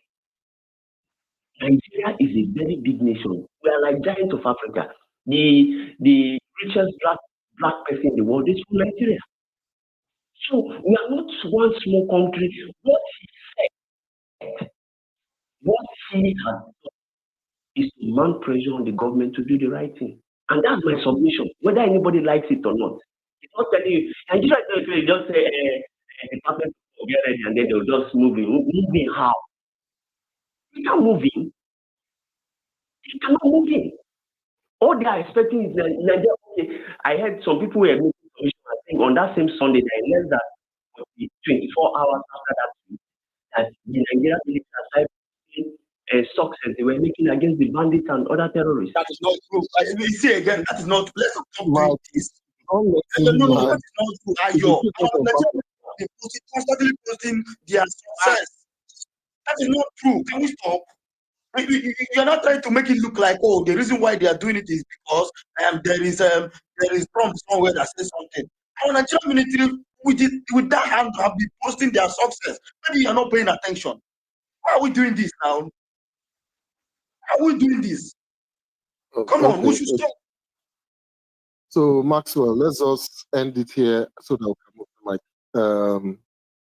So you lot have made fantastic points. Citizen Olu asked very pertinent questions, and I'm happy someone like Abu Aliya is here. When he's done, he can answer some of these questions. And you really prove the point that because some of these things are very easy to see, except we're not thinking people. I remember when I went to Gwange in Medugri in 2007, 2008 thereabouts. I think, and I knew and I could sense something, evil was going to happen. So, and I'd given this stories a couple of times. There was the whole of Gwange was submerged in flood, and these people were like abandoned. Government wasn't really doing anything about their name. It was just corporate institutions and the Red Cross that was attending to the people to ensure that they had shelter, food, and all of this. When I went to investigate, with my cameraman and all that, that place was so submerged. Imagine a place as big as Lagos Island covered in water. We used boats to go around the whole place. Then when I came back, I saw like over 100 youths with machetes and the rest of them. They just grabbed me from the boat and pinned me on the wall. I think they're going to crucify me. Even though that I was quick-witted to say no, that I'm not from the government, I'm independent, I came to show the world what their problems are and all that. I now set the camera up for them to be talking into the camera. That was what got me out of the place. I remember living there, going back to the State House and reporting that if something is not done about what I saw, that there's going to be a huge, human catastrophe, huge chaos, there'll be huge, whatever I want to call it, going on in that region. Lo and behold, by the following year, it metamorphosed into, all these insurgency, Boko Haram that we saw. So this is easy to see because you would see it back then. You will be on the streets of Meduguri, you see young children in their dozens on the road, flies all over their faces. If you leave food on the table, you go and come back. Even when you're at eatery, once they see you leave your table from the eatery, they open the door, they go in, they just keep the food. And, so this was already brewing and it was easy to see. But you see, like Zulu said, the elites were watching all these things happen. I didn't think there was a need for them to make provision for these children because there's a saying that said if you don't cater to the children in your society, they'll become future armed robbers that will make sure you don't sleep. Or those Yoruba saying that they'll become future armed robbers that will make sure you don't sleep at night. And that's what happened. And this gradually they became some of these things. And therein lies the problem. So we need our northern elite to answer some of these questions. Like you said, everybody gets the same allocation. You get these monies and all of that. What exactly do you do with your money in terms of catering to your own population? And why is this so convenient, that these things has to happen within your region? So I don't understand it. Maybe someone like Abu Aliya, when it gets to his turn, will be able to explain this phenomenon that goes on in the north. Nigeria must not be colonized. I think it's your turn. Sorry, to Mr. Maxwell. To Mr. Maxwell. Just give me a second. Mr. Maxwell. Sorry, I'm not saying. Sorry. Ayo, can you hear me? I can hear you. I wanted to speak to Mr. Maxwell's question. Okay, go on. So, for someone like me, I hear you. And I'm even happy that almost everyone that has come here has put the blame on the table of government. And that is what someone like me wants. If there's no use, if any of us come here to say, oh, it's Christian Muslim, or do finger pointing, so long as we're coming in one voice to say, government fix up, government fix up, government fix up. If all the spaces that have been opened in the last 4 weeks was putting this blame solely on the table of government without having to infuse religion or ethnicity or anything towards it, I am sure would have made a lot much more progress on this matter. Finally, to the information, our military has been doing a lot. Unfortunately, the way Twitter algorithm works, the group, so if you support a lot of, if you're obedient and you're along that line, or you're APC, you're along that line, or most of the information you get according to algorithm will be feeding you much more information that says, oh, government is not doing anything. If you're an APC, you'll be seeing a lot more algorithm information that is saying that, oh, they've done this, they've done that, they've done that.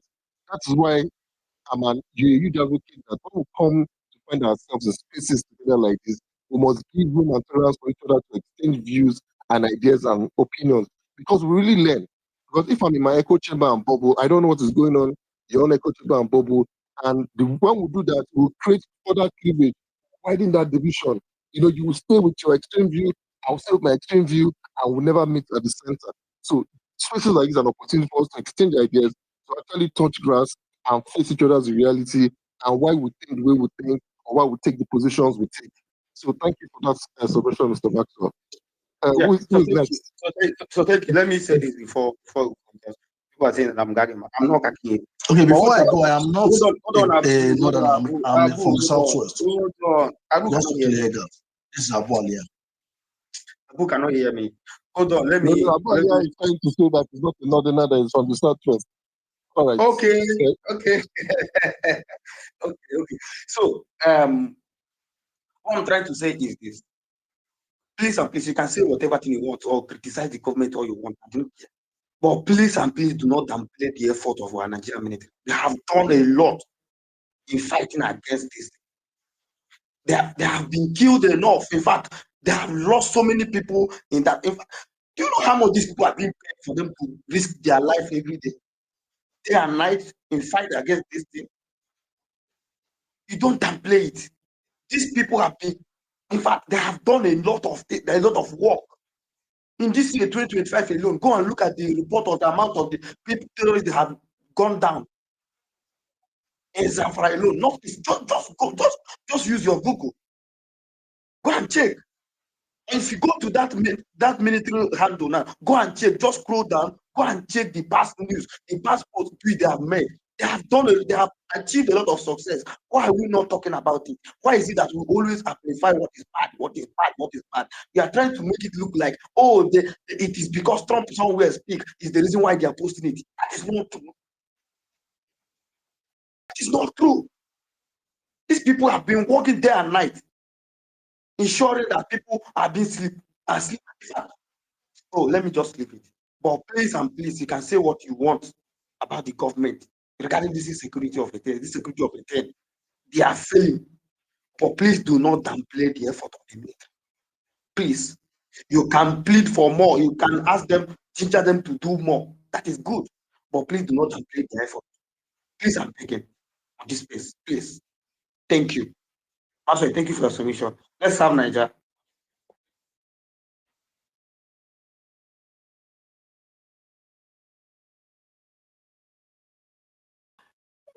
Can you hear him? Am I the only one? Niger No, I must can't hear resist. anybody. If that is Niger that is speaking, you're audible. Please go ahead. No, this is not Nigeria. This is Go ahead. Trump. If Niger is not speaking, then let's know this is Trump. Okay, now Trump the talk. Okay. Niger must be speaking, but I don't think he has unmuted himself. Niger must be not recorded. Please unmute yourself. Go ahead. Should I go? I Okay, think the guy is not here. Let doggy go. Yeah. Yeah, okay. Good afternoon, guys. When I say sincere people, I know from a very, very far, and it hurts that our people are so insincere and so disingenuous, so discriminating, bigoted, never purposeful, politicize every conversation, and so on and so forth.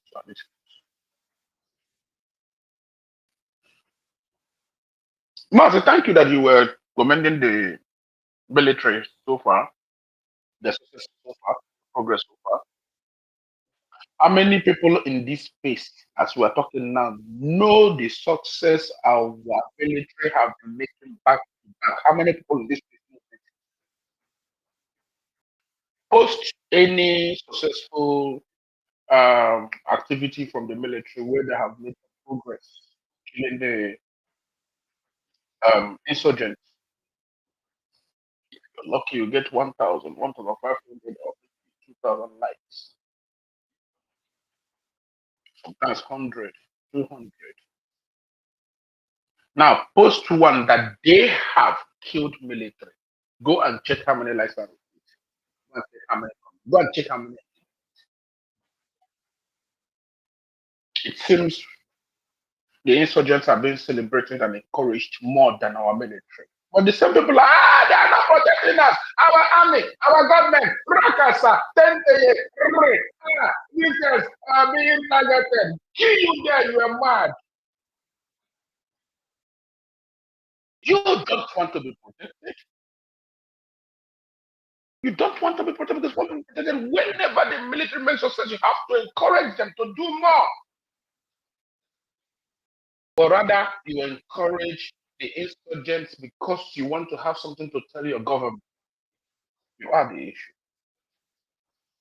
Sometimes I'm not buying all this. Yes, in most cases I'm not buying.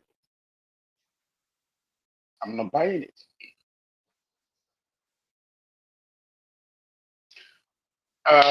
In some of the things Olu said, in all of his submission, it's all discriminatory. Discrimination. Oh, you go to Sokoto, Christians are being targeted. When we go to Sokoto, there are up to 90% Muslims. When anything happened there, it happened majorly to Muslims. But Christians are being targeted. Let's go to Sokoto. I was like, what is this guy saying? Oh, why is Sheikh Gumi walking free? I asked myself the same question. Mazi, you seconded. And I'll ask you now. Why is Father Gumonso walking free? Why is Ebukobi walking free? Or our rage only is pointed at the Islamic terrorists, not about the Christian terrorists, and those that are supporting them. Or maybe the problem we have in this country is just Christian clerics, Muslim clerics that are supporting terrorists. What about the Christian ones? They are supporting the Christian terrorists. Are there not a problem in this country? When you talk about terrorism, talk about it holistically. Holistically. When we just focus on the north, I ask myself in the south, are we safe? But I know why we want to talk about the north, because it gives us that voice that we want to enjoy. When you talk about the south, nobody's buying it. It's silence. They will even attack you for including the south. The holy south. Why should you? Let's go to the north. There where the noise has a political noise. It's political relevance that could catapult you to 60,000 followers. Come on, you're talking about the north.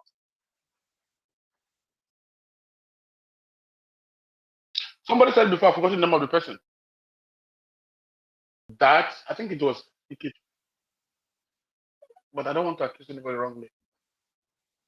Since one party is crying, why don't we listen to them? Me and you were beaten. Now you are crying. And your cry is me and you. For instance, Mazi, me and you were beaten by Ayo. And Mazi, you are crying, they are beating me. Meaning me and Ayo are beating you, whereas Ayo beat me and you. Now you Mazi want me to join the whole world to be crying that you were beaten by me and Ayo. And I should keep quiet.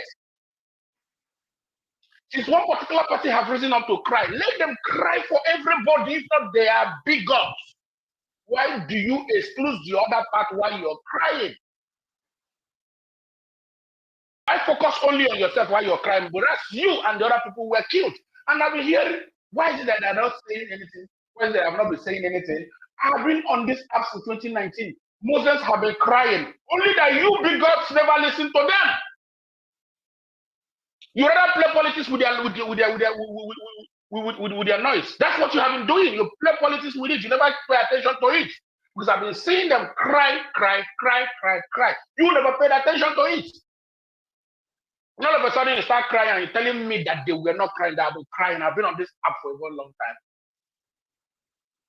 I've been here. might have been here.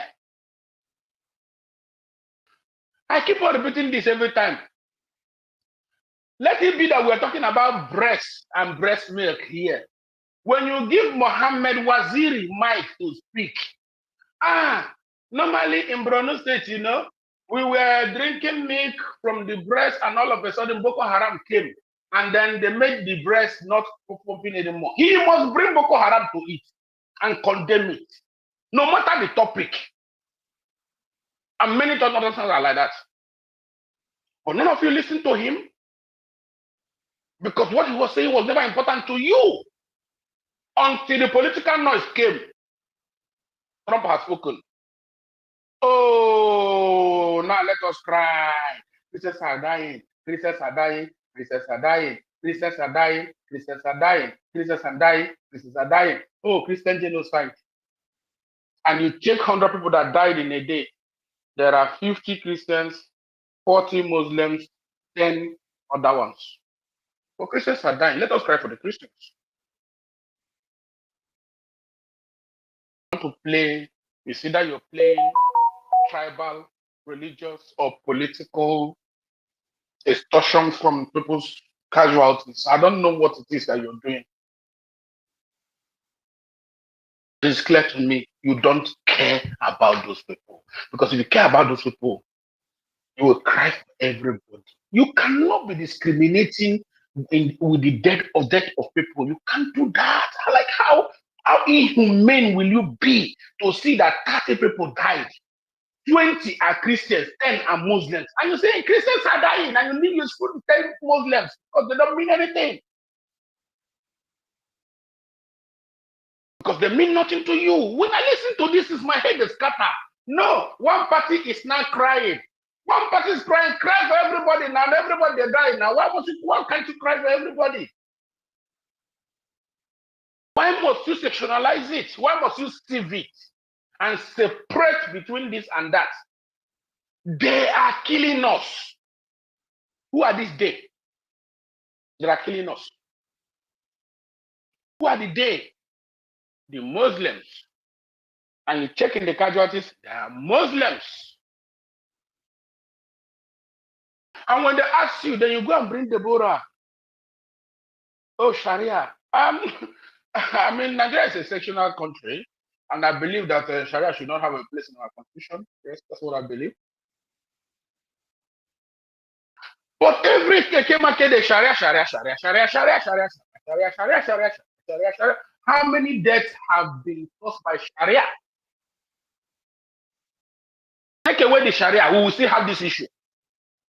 Because Sharia have not caused 1% of the deaths. I'm not saying that that 1% is not big. It's big enough. But it's just a drop in the ocean from the problem we have. Majority of them are kidnapped for money. The other ones, we call it ethnic. We have been calling ethnic cleansing. All of a sudden, because Trump said something, we move away from the ethnic cleansing, and now we're going towards religious killing. Anywhere Belefe is miscreants. Wherever the noise is, we go along. When it comes to South, in Edo State, no terminology. It wasn't because it was white, because it was looking like it is like you bend on terminology. Muslims were killed that day. By who? Christians. Edo Christians precisely. Gulak, Fatima, and some of the Fulanis have been killed in the southeast or whatever. When you put it, no, it wasn't. It was like it wasn't. It was like it wasn't. It was like it wasn't. But when it go to the north, everything that happened there, as far as the victims or the casualties are Christians, it's Christian targeting. But when it comes to the south, it's not Muslim targeting. Sometimes I try so much to understand you guys. It is not. I can't figure it out. How we stink in this country. The same thing you want to do in the south, you go to the north, you throw it away. You put your logic away, like I understand. We are Christians, the Bible tells us that when we want to understand God, we have to throw away our logic. And this means all of you have thrown away your logic. If I don't understand why you want to come to the south and bank on terminology. You go to the north, you throw away the terminology and lump everything. As far as a Christian died in a particular place, is Christian good.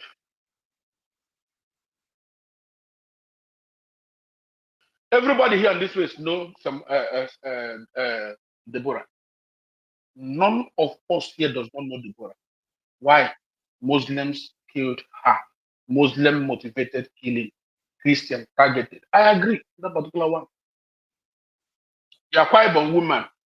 I can bet my testicle that 40% of the listeners here don't even know the story. That a woman was killed in Akwa Ibom by Christians who accused her of being a witch.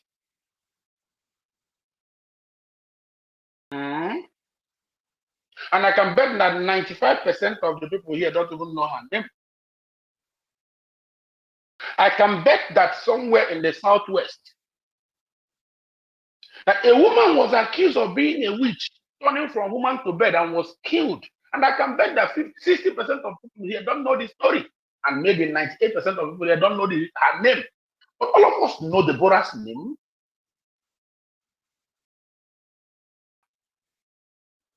He's doing whataboutism, possibly, yes. But I'm just calling out your bullshit, your bigotry, your discrimination. That's what I'm calling out. Because when it's time to use those things to make political exploitation and then make it look like these people are bad, you forget the one that was happening at your back, and that all of them are doing the same thing. You want to back Muslims, Christians killing? And when I remind you about the Muslim killing, no, why are you doing motivatism? Now we're talking about Christians. We're talking about Christians that are being killed. Now we're talking about why must you be talking about Christians? Why can't you talk about Nigerians that are being killed? If you say Nigerians are killed, Nigerians are dying, call out the federal government, call out the state government, call out the local government, call out the world councillors, call out whoever you want to call out. You will see me at the forefront supporting you, or maybe debating you. We'll have that conversation. Immediately you discriminate it, you lose me. I'm out of that conversation. By that moment you start discrimination, for me, is zero tolerance for discrimination. Zero. Mark, you remember, Moses, you may remember, yes? Emo Truth, you remember? Michael, you remember? What's if Dr. Truth, you remember? The time it was IPOB were killing Christian and Muslims or Northerners. We fought. I was at the forefront fighting. It's not true. You can't say it. Because 90% of their victims are Igbos and Christians. You can't say that they're killing Northerners or Muslims. We fought. We said no, we don't agree. You can't say it. You can't push that agenda. We destroy that agenda. All of a sudden, the table is turned now. And we don't want to hear that anymore. Our logic is now no more logic. Be creative, my friend. God will bless you. I say, oh, you can say it our tongues, I'll give you. Agenda is the death of reason. We have agenda. All of you, we will lose your brain cells. We'll be thinking according to whoever that is influencing you. The same thing we, the Southeastern, have fought when it was our time. And the same thing now with the push. We don't want to reason again that other people are part of the victim. So we should just leave them. Why did we then fight when the Northerners were saying that we were killing them? Why were we fighting? Why didn't you allow them to cry? Why didn't you allow them to cry? Why didn't you allow them to push that agenda? We knew it was right. We said, no. I heard people say, let's assume it's a lie. Why can't we just say it is like that? So I have to lie against a particular sect of religion for me to push an agenda. No, I will not. Because if you lie against me, I will not agree to you. I will fight you back. I will fight you. And as far as Trump is coming to clear the air, let us just agree. I am not agreeing. You must say the truth. You must tell Trump what is happening. Nigerians are dying. One more thing before I conclude. Yesterday, my eyes clear. I was in the space.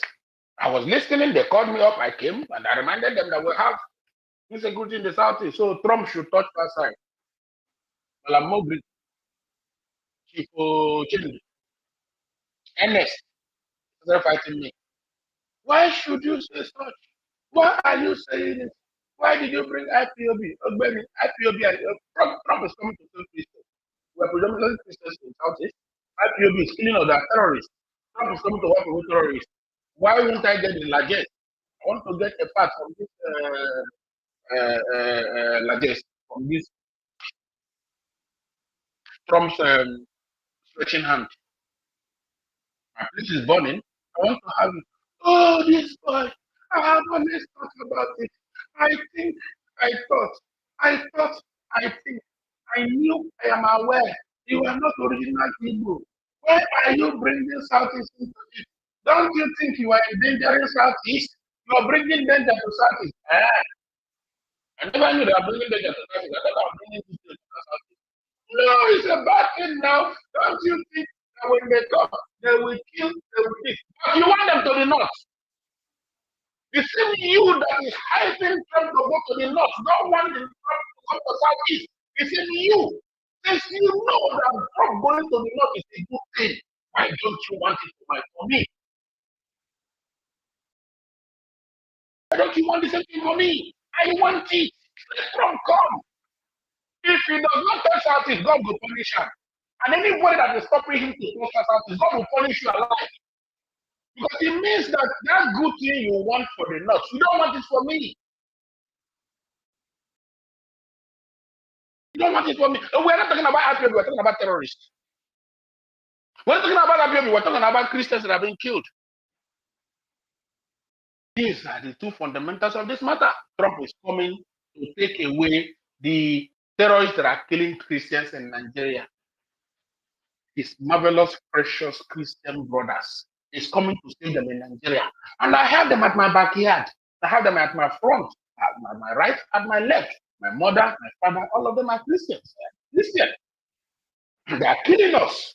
And you don't want that same Trump to come and take away our own territory. But you want them to go and take away the terrorists in the north. You so much love the north. That's your love for the north. The north is Jackie Chan. Your love for the north can be equated to that love that Jesus showed when he died on the cross. You are ready to die for the north, but you can't die for your own people. Show me love by telling Trump to come to Southeast when he comes to Nigeria. So that when he's cleaning the terrorists in the north, he's also cleaning the terrorists in the Southeast. All of us one piece. And if you know that Trump coming to Nigeria will endanger Southeast, you have automatically given the answer that Trump going to the north is not a good thing. So the same you that is fighting me is already showing your hypocrisy. Showing your hypocrisy already. You don't want danger in Southeast, but you want it to the north. God will punish you. God will punish you. So that same brush used to paint the north, used to paint the east, the south. Yes. Whatever you term the things that is happening in the south, that should be the exact thing you should term the ones happening in the north. If it is kidnapping, it is kidnapping. Kidnappers don't care who they are. So don't you think you're making it look like it is only Igbos that is pushing the agenda of Trump coming? No. I'm mentioning names. I mention names. Please stay on the names I mentioned. I will never say that's thank you that you brought yourself. That's even another thing I wanted to talk. All of you that are saying it's only the Southeasterners, it's only you will tell me whether Ayo is a Southeasterner. You will tell me whether White Bird is a Southeasterner. You will tell me whether Dan Kala is a Southeasterner. You tell me whether all the whole Yoruba, Middle Belt, South people that are coming here to take mic to be talking, you tell me whether they are Southeasterners. All of you that are saying Southeasterners, Igbos. You tell me whether your brothers that are doing it, whether you tell me that it's Molu that is here now, whether he's a Southeasterner. So, Daddy, No, that's not that since you are rubbish. almost landing, can you use like 30 seconds to 1 minute to land your plane? No, I'm landing up with this already. And many of us that are Southeasterners are speaking against it. You will not see us. You will then carry your brothers that are against it. No, you carry your brothers that are for it and add to us, the Southeasterners. And then separate us, the Southeasterners that are against it, and add to you. You know their sense. All of you are bigots. Yes, all of you are bigots. Because I know how many Southeasterners that have been against this thing. I know how many of them, and I know how many Southwesterners, how many Middle Belterners, even some Corn Northerners. I've seen some other that are my need. But from Middle Belt to the whole South, many of them are for it, but not everything in the South is Southeast. Thank you, John. Thank you, Doggy. So no. Thank you, Doggy. But frankly, I don't know where you carry us go. Because I don't really know when you joined us on this place. Because we've largely had a convergence on this space. So all of the things you touched, we have touched you to the point where we've had a convergence to say, look, we have a common enemy in terrorism. I listened to. I forgot something. Just calm down. Wait, just okay. Nanja was saying, give everybody a gun. Hold that, beg you. Maybe they were saying that the weapons of the insurgents are so sophisticated that our military cannot even confront them. Now you want to give us AK-47 and pistol so that they will use a bazooka to kill everybody. And in case government then later take them away, how do you want to go and take away the gun from these cars? No one cause another problem trying to fix another problem. We are not afraid. Anyway. Thank you, Doggy. But I listen to Nanja. I listen to I listen to Zulu. I listen to some other people. I listen to what they were saying. So we've largely had a convergence. So Zulu nearly offered a prognosis, and I think it's a reasonable question to ask that why is there like there not being like a watering ground for this extremism to thrive? So he offered a prognosis, not as much as like it was finger pointing to in the way you have looked at it. That's why that question. No. That's why. Why is Nigeria? No, it's Nigeria because this is happening everywhere now. South is there now. South is there. We don't get that for South again. Different people have come and have pointed out all the theaters of challenges within the country. Therefore, we all arrived at the convergence to say general insecurity and terrorism must be fixed. And largely, the submission have been, we all are in agreement to say the current spotlight and attention should be like, a vehicle for the government to really, really further intensify efforts, and do all they need to do without having to now look at, if I take an action now, do say it's because it's Muslim or it's because it's Christian. Now that we have all the support of the world, behind us, let us go and wipe out all the terrorist sympathizers, all the names on the list, and all of that. So we've largely had the convergence. So different people are just spotlighting, and offering prognosis at different times where this could have come. That's why Sidolu went all the way to Matasini. And Matasini was from 1980. And the first set of targets of Matasini in 1980 were Muslims. And the second one, Matasini was in Kano. 1982 was in Bulumkutu, in Madugri. Then I think Yola in 1984. And I can't remember where in 1985. Yobe in 1985. And those were all other military. And military were quite decisive. They just go there and slaughter. And if you really look at it, when you go and slaughter, you don't really solve the problem because you don't address the root cause. What you have just done, you have just offered a temporary band-aid. 7 people gather together, the extremists slaughter them. But nobody has really sat down to do the research to see why these people become extreme. What radicalized them? What teachings came into at that point in time to radicalize them? So oftentimes we don't actually research. We round boundaries around problems and we move on. We kick the can down the road for the next person to come and solve until it becomes so tumultuous, as you have seen now, it gets to a head, and everybody starts shouting, "What's the solution? What's the solution?" We start having history. It happened here, it happened there, it happened there. So we are saying that perhaps now, alongside trying to solve the problem, if we're also the government, I would commission a study to say, okay, let us also do like a study to find out why are these people easily radicalized. Yes, we know there's poverty, there's huge HDI negative in those areas. What can we do? And the government must also be ready to put investments in those areas for those that are left behind. You don't invest me now. Why are these people in those areas? Which No, area? no, no. When I say this area, I'm not just talking about the north. Everywhere that we have challenges. Why are Nigerians easily radicalized? Yes, now that's what I'm saying. But we're identifying those areas. No. It is easy to radicalize. It is easy to radicalize an average northerner with religion. No. It's easier to Hold on. We are offering progresses. So why is there not a better watching ground for extreme Islamic views? Even the average Muslims have come here to say these people don't represent. Sorry for the meat. These people don't represent the Muslim faith. These are just some extremists and radicals within our midst. So we come down to, because I'd also talked about OPC.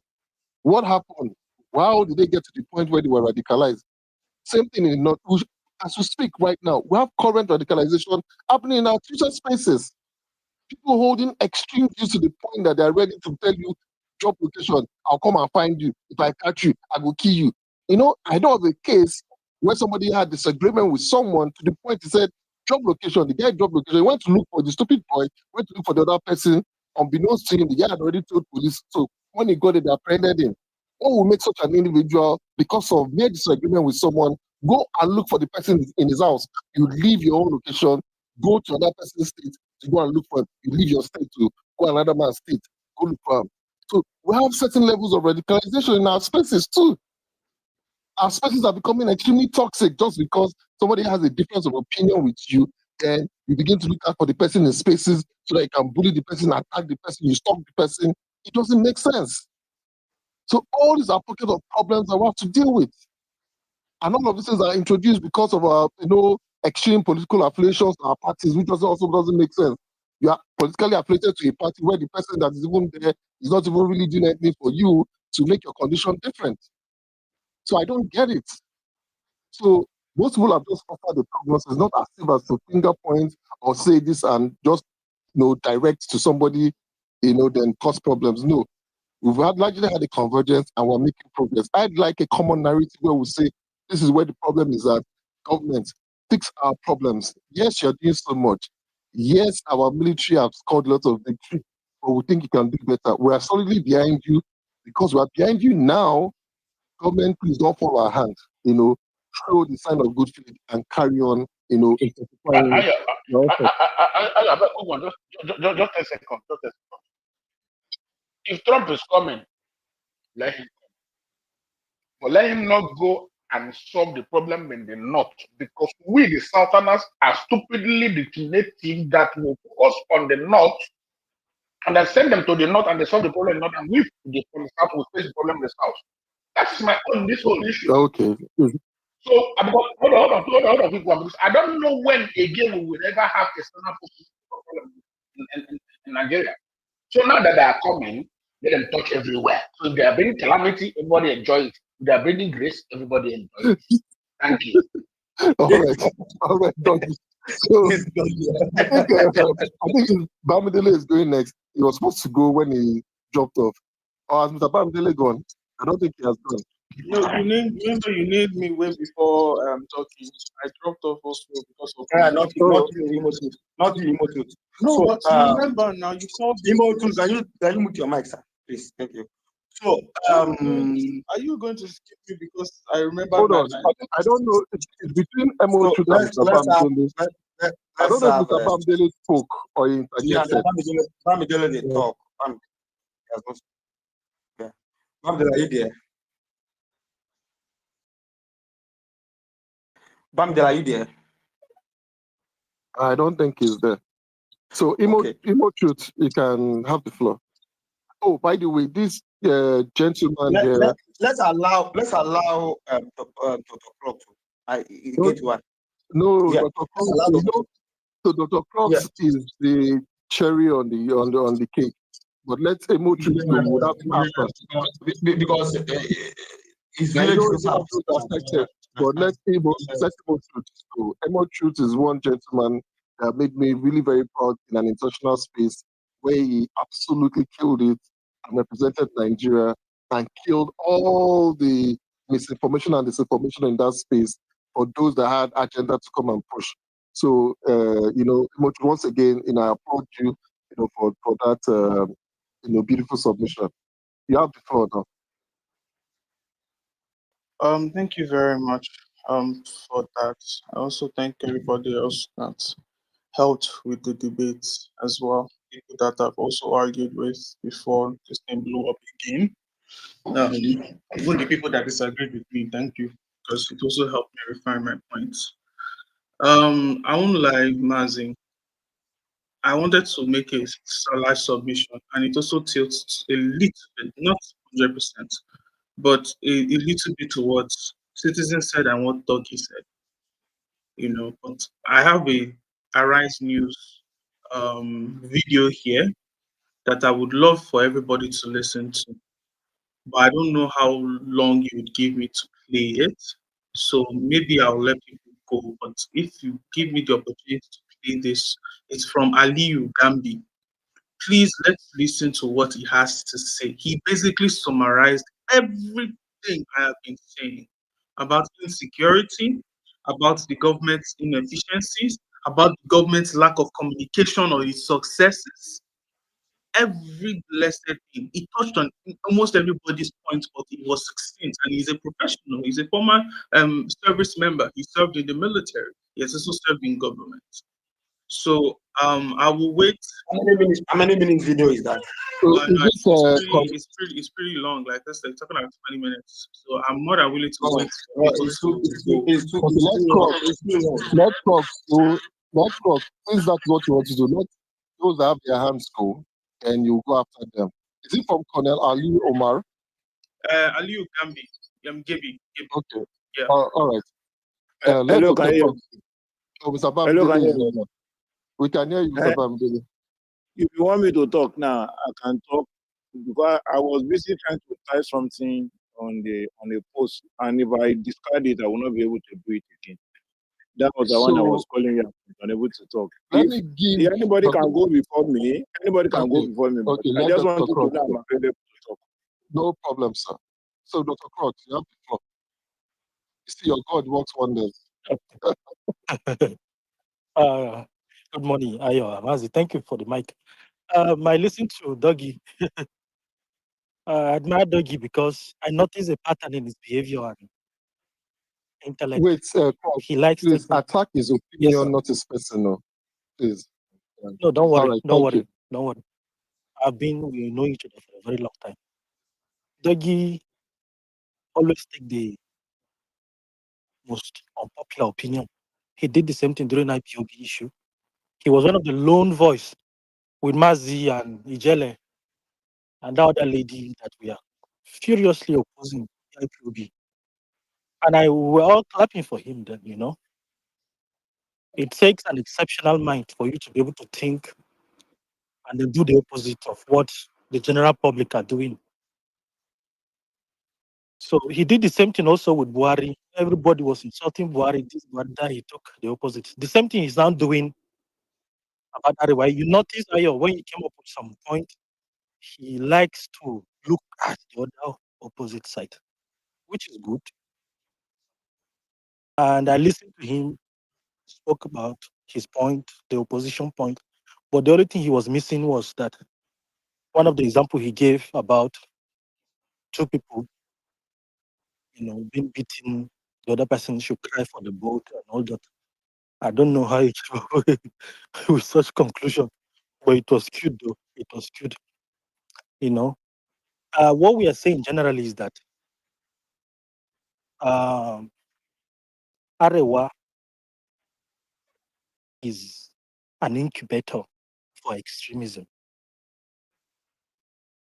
Many groups have popped up. Boko Haram, ISWAP, Lakurawa, Bermuda, Wulu Wulu too just came out last 2 weeks. Nobody knows what is going to come out before the year ends. If you're sincere with yourself, the debate we're trying to have is to question ourselves, why are this group popping out and how can we do to fix it? How can we do to fix it?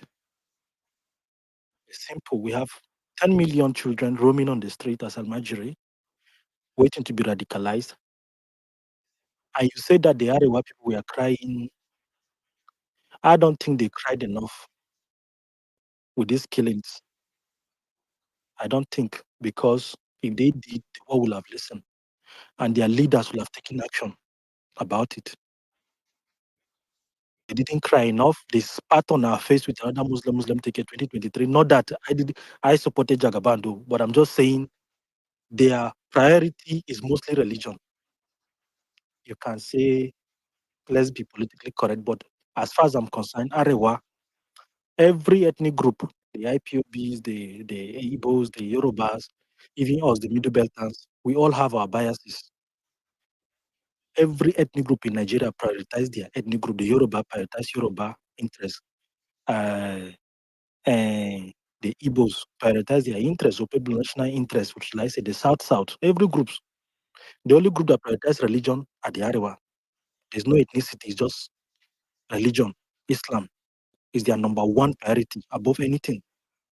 Is the truth, is the reality. We have to tell each other. It's so bitter. But we have to acknowledge the fact that we do not have one common national interest. The way they have the American dream. The Americans say, hey, the American dream is nationalism. In Nigeria, we don't have that. Everybody, every group, we pretend like we want good road, good light. But anytime when it comes to election, we look out for those primitive biases, either religion or ethnicity. This is the reality. Until we fix this issue, we are going nowhere. We can pretend that everything is all right, though. And I listen to you speak, Doggy. You are also speaking from the position of privilege because you are not living in the country. But I can guarantee you, I have lived long enough in Nigeria. I understand the way these politics work.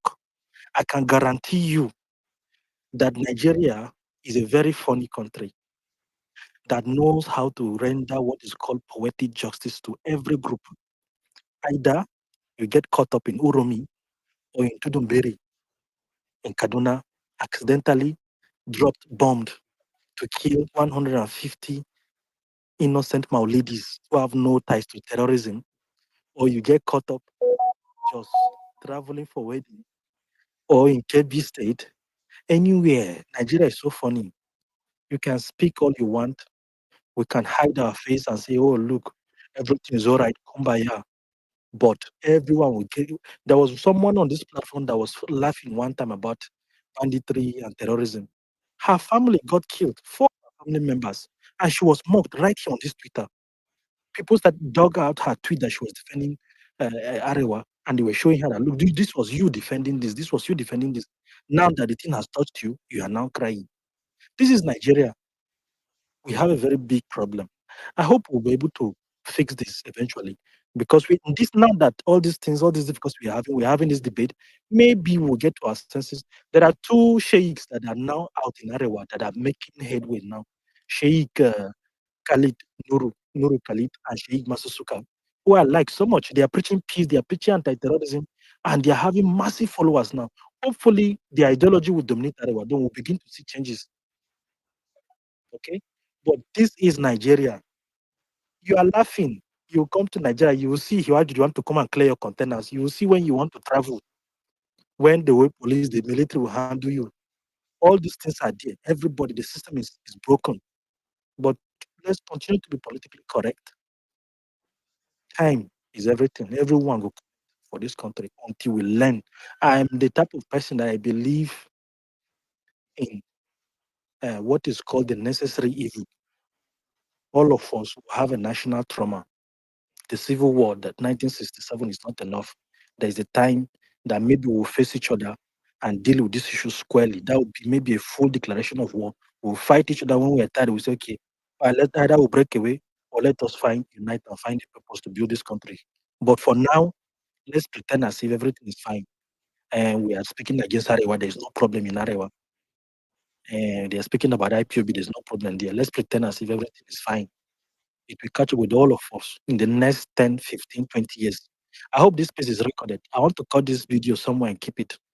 We'll come back to this voice. I will remind you that we had this discussion today. You are more of attacking Doggett other than making a submission. And I didn't get it. He has his own opinion. You may disagree with him, Dr. No, I'm speaking generally to anyone who is gaslighting the whole issue that we have. Not just Dougie. Dougie is my friend. I've been with him for more than 2 years now. So I'm just not, no, Dougie, don't take it personal. This is just to anyone who is gaslighting this whole issue, who is pretending as if we have one common goal, one common target as a country, as a people to grow in this country. Anyone at all, I stop here. So you believe that everyone in Arewa is supporting terrorism, right? No, I don't believe everyone is supporting terrorism. I believe their priority is Islam and Sharia law. Even those ones who are pretending to be moderate, their interest is religion. So why was the reason why Arewa was created in the first place? Why? What kind of question? Before they formed that group, Arewa group, why was the reason they formed it? Is it to do what? What was the objective? The objective of Arewa? Yes, before when they formed that group, why was the reason they formed that group? It was Sadauna that came up with the idea of Arewa. He was the one that started with the vocabulary. No, saying, I'm let us asking unite. why was I didn't ask who formed it. I said, why was the reason why they came together and said, we want to form this group? Why? What is the objective? What are they meaning to achieve? What are they going to? What is their cause? Maybe you know, maybe you can tell us. How about that? Tell us, what is the objective? No, because you said that they are more enforcing of protecting of Sharia law and this blah blah blah. And I'm asking you, what was the objective of them forming that group? I have no idea. That's why I said maybe you can share with us if you know. Have you been able to? Mazi, if you allow me for education purposes, I want to clarify the word Arewa. Go on. Okay, the word Arewa, it's okay, in English you have south, north, east, and west, right? So the north, it's when you want to say north in Arewa, in Hausa, you say Arewa. When you want to say east in Hausa, you say Kudu. So that word Arewa, it's not an association, it's not something that has been planned for. It's a typical Hausa word, which simply means north. I hope people understand. Thank you. What was the voice I just spoke now? What was the name? I can't see. What was the name? Mazi, who just spoke? Okay, you see, you can tell that to people who don't understand Hausa. Of course, the vocabulary Arewa simply means north. It's also similar to what we call Western civilization. They are not West, but we call them Western civilization. There's what is called Arewa civilization. Yes, it might mean not, but it's an identity, it's a cultural identity, it's also a political identity, it's also a religious identity. You can say it simply means north, but this is what it means when you speak of Arewa. This is the connotation behind it. So yes, you can say this is the literal definition of it, but yes. So thank you very much. Victor.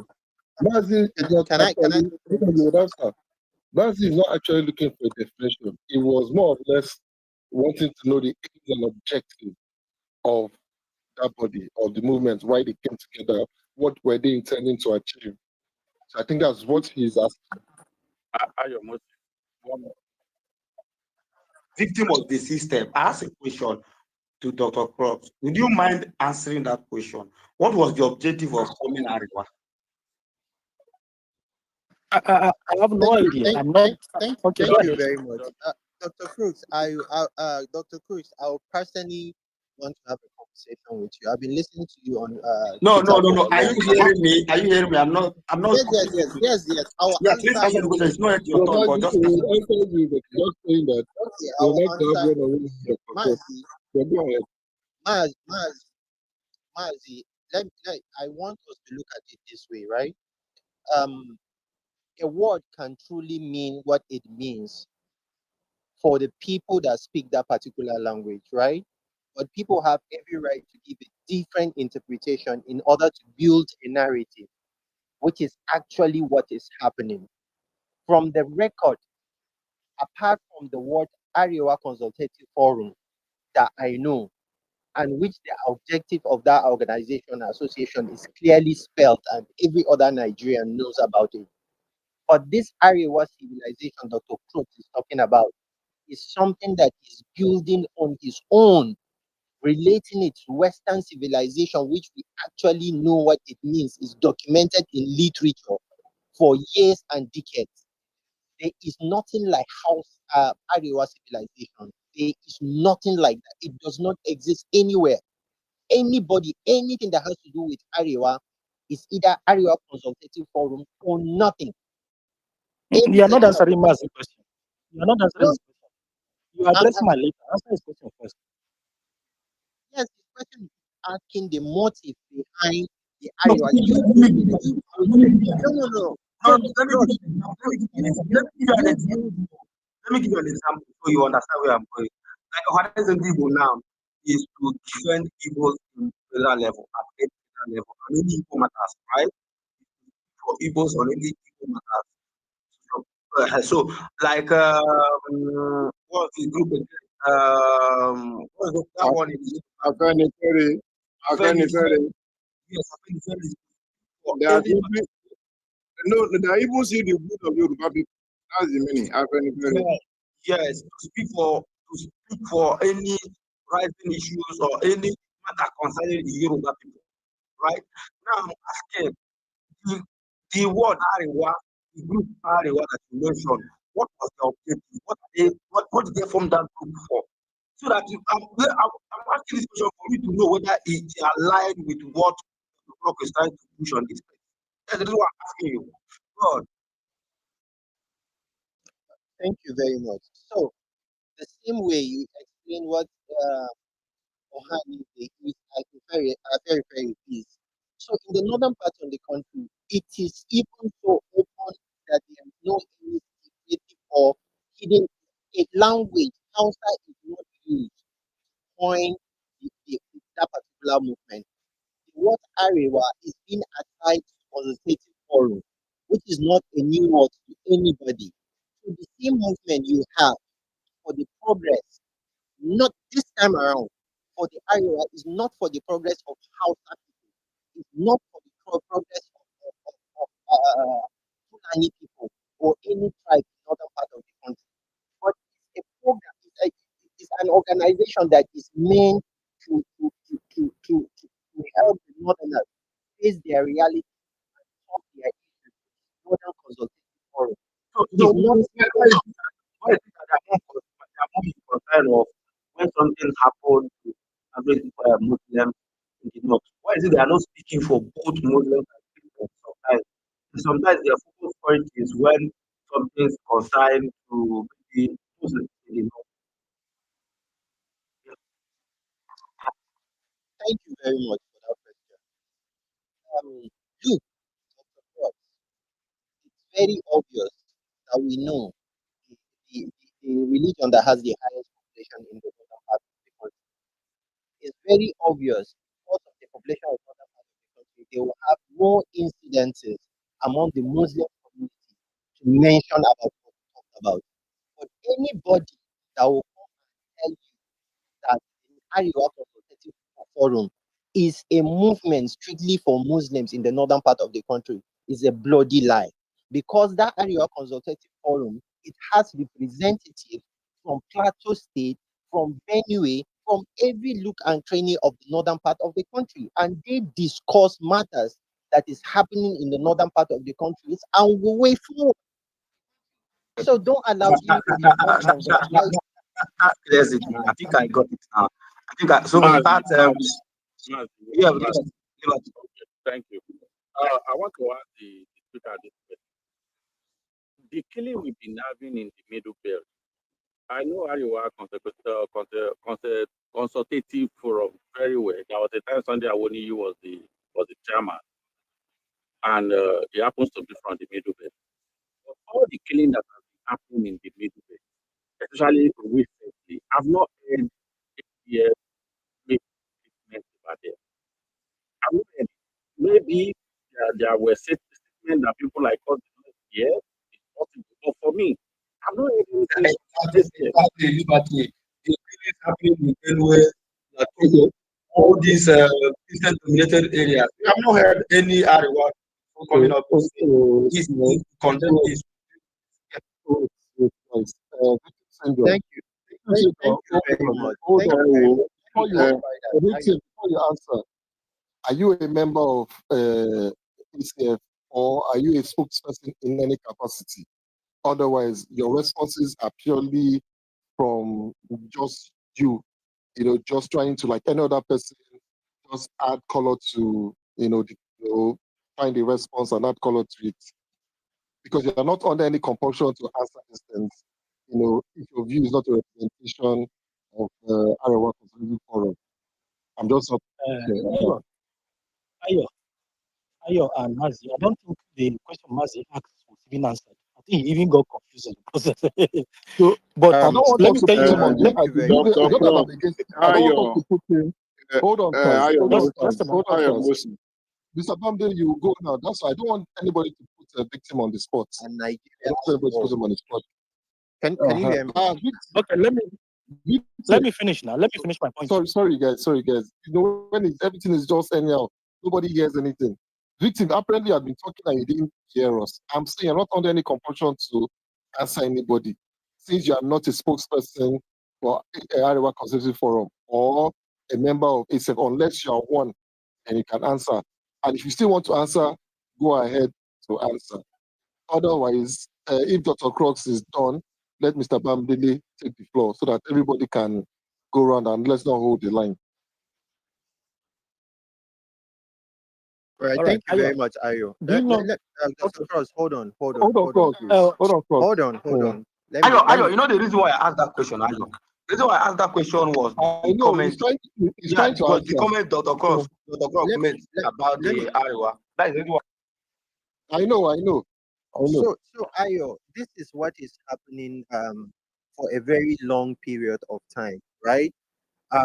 People come to spaces like this and give you people, because how dynamic, how vast Nigeria is literally somehow impossible for somebody from the southern part of the country to have a total understanding of the happenings in the northern part of the country without putting some sentiments and bias. So when you have spaces where you have people like Cross coming to tell you the perspective or what the northern part of the country is all about based on their own personal sentiments, sometimes we find it necessary to come on stages like this and speak to the realities on ground. And based on the question, Ayo, you just asked me if I'm a representative or in a position to speak on behalf of Ariwa Consultative Forum. I am not. But I want you to understand, if you have an organization or a movement that the aims and objectives is clearly spelled out, it's not like a secret, it's an open book. You have every right to come on a space where somebody is making a narrative that is completely opposite of the laid down rules, laid down objectives of that particular movement, right? So regarding people saying that the Iowa Consultative Forum have not talked or have not said anything about the happenings in Benue, in Plateau State, no. It's entirely not true. Iowa Consultative Forum are making statement on that. For example, you have people that are co-members of a movement like that, like Lalong, It's not necessary a Muslim, a Hausa Fulani person who come out to make statement on this issue. Ariwa has a consultative forum, have members in Benue State. They make statement.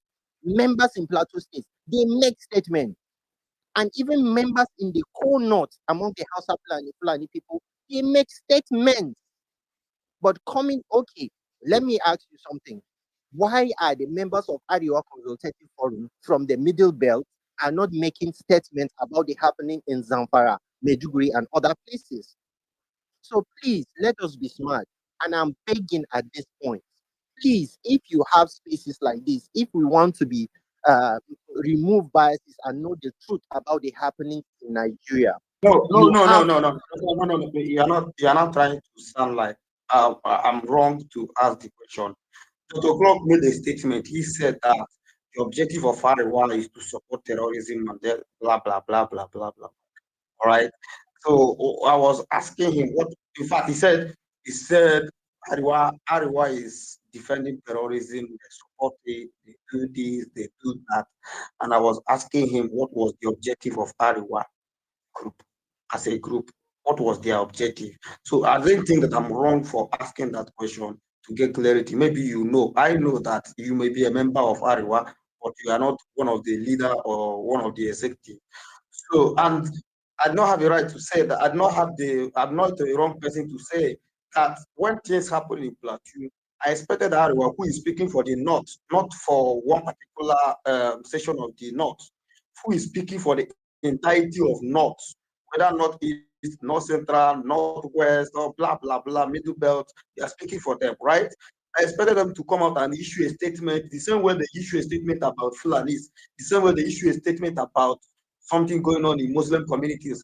Same way they expected them to issue a statement about where those killings is where maybe something happened in South Kaduna, they will issue a statement. Maybe something happened in Benue where we have majority of Christians, they will issue a statement. Maybe when something is happening in Plateau where we have the majority of Christians, they will issue a statement the same way they have done in most of the state. Affected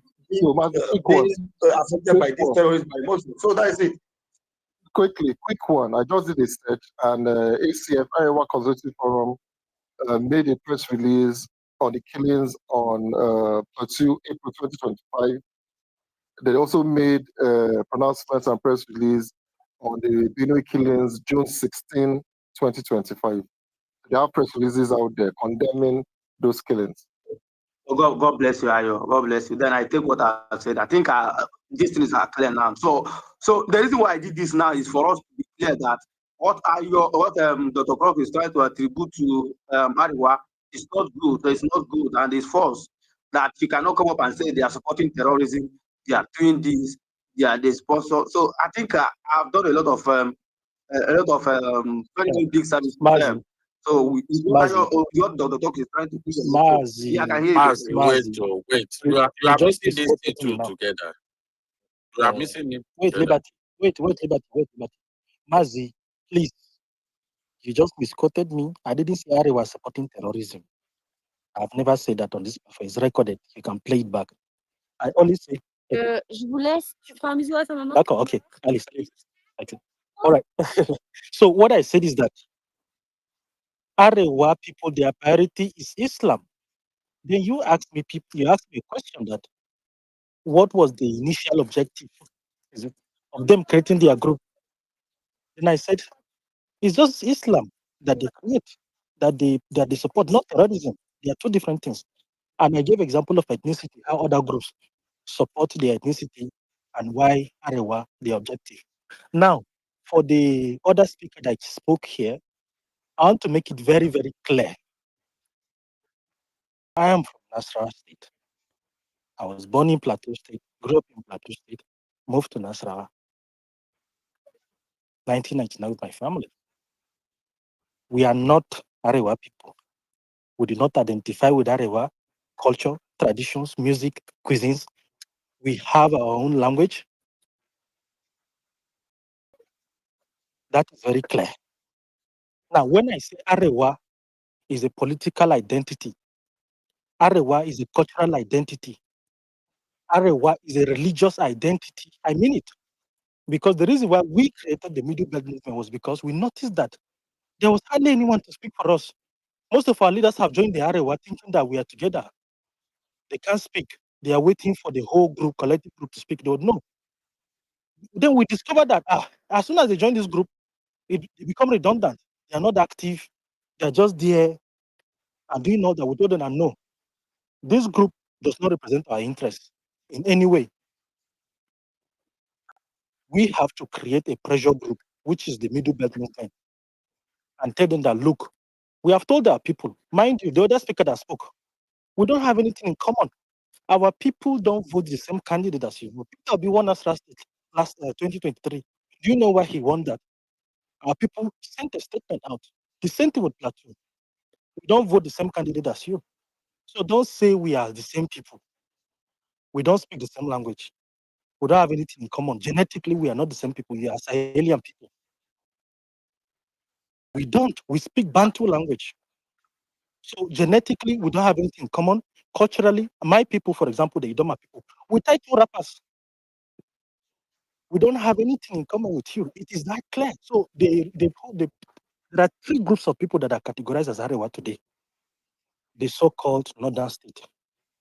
And I said it, that to break it, whether you call it a sentiment or bias sentiment, and I'm telling you, this is a fact, biological fact, not makes it biological fact, historical fact, linguistics fact are there. I'm telling you that we are different people.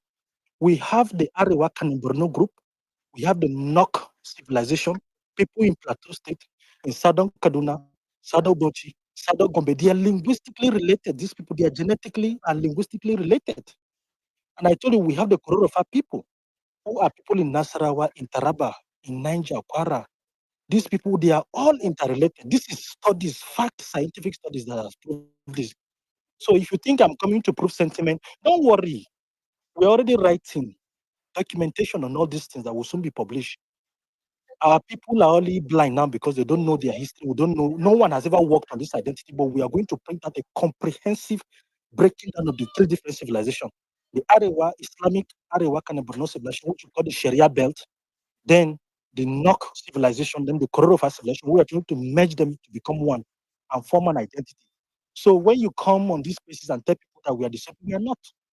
We are not. Come to National State, you will see that there are 13 local government. 3 out of those local government are dominated by the Kanuri and Hausa people, the Lafia, Kefi, and Awe. But the rest of the 10 local government, they are natives. The Mada, the Igon, all those people, they are Lagos. The Lagos are actually the majority in Nasarawa. With 3 different local government, Obi Doma, Obi local government actually, which if you go to Benue State, you'll find another Obi local government there. These are natives, but some of them, the Alago, for example, that are the dominant tribe in Nasarawa State, half of them are Christians, half of them are Muslims. You will not know, but they are native tribes. They don't identify with the Arewa because they have their own culture, they have their own language, their cuisines, their music, their poetry, their philosophy, the philosophy of Aleko. So I'm telling you, we don't have anything in common. Even though, okay, for example, let me give you one last example, then I'll stop here. We all have Bambenchi. Here we are talking. This one is doing Christianity, this one is doing Islam in my own family. But guess what? When December comes during Aleko, all of us are going to meet. Everybody will drop his religion. Will you see us? What you people call Maguzawa? That's what we do. We go in. My friend that is a Muslim, he will carry a masquerade cloth and wear it. We'll go, all of us will go to Ofono shrine and drink burukut and come out, all of us. We drop our religion. Our tradition and our culture is ahead of everything. So we are not the same people. Don't tell people that we are common people. No, you're going to see going forward in our vote, 2027 is going to reflect these differences. The line has been drawn. So you're going to see it reflect. That's what I'm saying. I stop here. Okay, so Mazi, it's only fair if you allow me to hold on, respond. let me to respond, then we'll go back. Hold on, let us pass this out, then we'll come back. Yeah. So that this conversation has moved to the tangent of the circle. So that we're not dragged out No, of the circle. we are still within this because if you do not discuss the root of the matter, you will not discuss my observation when it comes to Dr. Cross and Northerners, those are in quote called Northerners, when they meet in spaces, I think the draws they have with him usually sometimes is okay, if you are going to distinguish yourself from the rest of us, you can do that without having to drag the whole North into some form of disrepute in your crusade to create your own identity. So that is what I observe that causes the clash every time they find themselves in spaces. But let's go back to Can I play come that back to the recording? center. Can I play that? Hold on, Demonstrate. The question, Please, can I respond to that? the question is the number of I think it confessions is people. hold on. I think it is fire Moses. Let victim respond to the Yes, cross. Then that's what I'm going to. Let Yeah, yeah. victim All right. respond, then we'll wrap it up and go Thank to you. Mr. Bamdele. All right. Thank you very much. I'm truly enjoying this conversation, and it's now making a lot of sense to me. Once again, as I've said before, Dr. Crocs, I've listened to your narrative for quite a while on this particular platform, but I've never had time to engage you on some of this conversation. I will still go back a little bit so that people will come with me, right? So, when Nigeria, the Nigerian government decided to place Nigeria in regions, right? We have the north central, northeast, northwest. We have the south south, southeast, and southwest. These three geopolitical regions met the northern part of the country, and these three geopolitical regions met the southern part of the country, right? I want you people to understand this Ariwa. I still repeat it again. It simply means north. Is not the Hausa Fulani as he is trying to make you understand. It's not the Hausa Fulani that connive and generate the term northern part of the country. No, it's Nigeria as a nation that terms the middle belt part of the country to be part of the northern part of the country. So, Dr. Crooks, I want you to understand there is no single Hausa Fulani person that is dragging you with your people into the northern part of the country or Arewa. No, it's Nigeria that decided to place you in that particular position.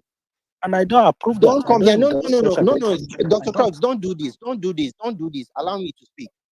You am cannot middle come belt. I here. don't No. Stop it. Stop it. Stop it. Dr. Crooks, stop. Stop.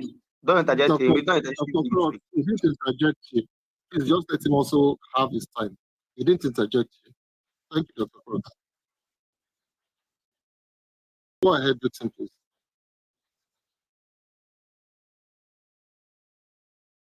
I guess it's a glitch. Yeah. Just give it Can you hear me? All right, yeah, I thank can you hear very you. much. So, Dr. Crooks, I want every other person on this stage to understand the fact that northern part of the country or northern Nigeria is not a word that is coined from the Hausa Fulani clan or the Muslim part of the northern part of the country. It is not. It is Nigeria. So you cannot come to places like this and make it sound like the Hausa Fulani or the Muslim part of the northern part of the country, they force you as a middle belter to be part of the northern part of the country. It's a common thing you do, it's a style. And you capitalize on the fact that a lot of people don't have like vast knowledge of this, what really happened. So that thing is completely not true. Stop saying it. And I want to tell you, me as a northerner, as a Fulani person, I do not have anything in common with you. I do not have. I have my identity, I have my history, I have everything that belongs to me. But Nigeria decided to draw you, and put us in a place where they call northern part of the country today. I did not come to middle belt part of the country and force you to be part of Arewa, but Nigeria made it like that. So stop coming to spaces like this. And another thing you are very good at is playing victim. You are very good at pushing this narrative that the Fulani people are coming into the middle part, belton part of the country, sacking people from their communities, changing this particular word. Please, people, listen to this. Changing the name of those communities to Fulani, Hausa Fulani word, like simply means native people are displaced from their land. Dr. Crooks, I want you to fear God and tell people the truth.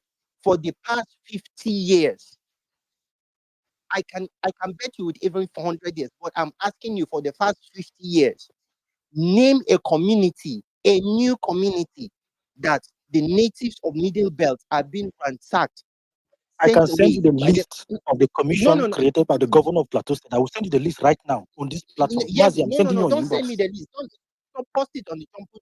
I want every people to know, and I will dig down and tell you the history of that particular name and when was that name coined. As of today, the population of Fulani herders that live within the middle belton part of the country, out of 100, you will not find up to 30% of them still existing. Dr. Crooks, you on this space, you talked about Panyam. I think you are a Mogovul person from Panyam town, to be specific. Tell me what happened in Panyam. In the history of Panyam, has ever the Hausa Fulani community, the Hausa people in Chingari in Panyam, attacked the Christians or anything? Do you Yes, they still did. Why have did you think I Hausa left Fulani? Plateau State? Why do you think I left Keep Plateau quiet, State? keep quiet. No. Stop interjecting me. You went into their houses, vandalized them. The whole area now in Panya, what is known, used to be known as Angwa Hausawa, they have left. People are moving out. Go to Bauchi, go to around surrounding states and see how people are moving out from the middle belt because of the insecurity incident, the unnecessary attacks they have. But these Let me people will come quickly, to spaces like this and make you let me quickly, and continue to make you Victor, people hold on. feel Let me like quickly up interject. to tomorrow. Victor, No, hold no, on. no. No, let me quickly interject. I want to get the clarity. So are you saying that the Fulanis in those areas are being sacked by the middle betters and chased away from those settlements? Thank you very much. Dr. Crooks, you are a Mogoful man from Panyam. In the whole of the surrounding of Panyam today, the communities that people grow up with Fulani people, are there Fulani people in that particular district now? Same thing with areas of Bokos, Barikiladi, Mangu itself. Do you still have Fulani settlements around you people anymore? You have killed them, you have packed their cows, all they are coming to do is reprisal attack, which I'm not in support, I totally condemn. But 100% you will come to become, see, I know there is a global movement against Islam. So it's very, very easy for you to come and push this narrative and relate it to Islam. And people would like go with the go with you. It's a Muslim now, one of the biggest, like, the Can confusion on I ask you a Islam question, has never please? been. No, no, Are you noticing something now? Are you noticing there is ethnic rivalry there? No. What you are, So what we are hearing on this space now. wait. When Yeah. Victor, so this is really enjoying this debate because now they're opening our eyes to certain areas and certain things that some of us do not know. At least we're beginning to inch closer into what's problems and challenges they may be having with themselves. So I'm sure Dr. Crooks will definitely give you a resounding response when victim syndrome is done. But I'm sure it was almost rounding up. So let's run. Let Dr. Crooks have his report off. Because that's why I asked him specifically to say these regions that you're talking about that they used to have Hausa Fulani people and these militants chase them away from those places. That is what he's saying. And he said yes. So Dr. Crooks too will give his report out. And this is for those of us that don't live in those regions. I've been to those places but just for work and in person. I don't know this deep history. So, let it land, then Dr. Crooks will rebut his position. So Victor, please go ahead. Thank you very much. Dr. Cross, before you do anything, you have to establish that list.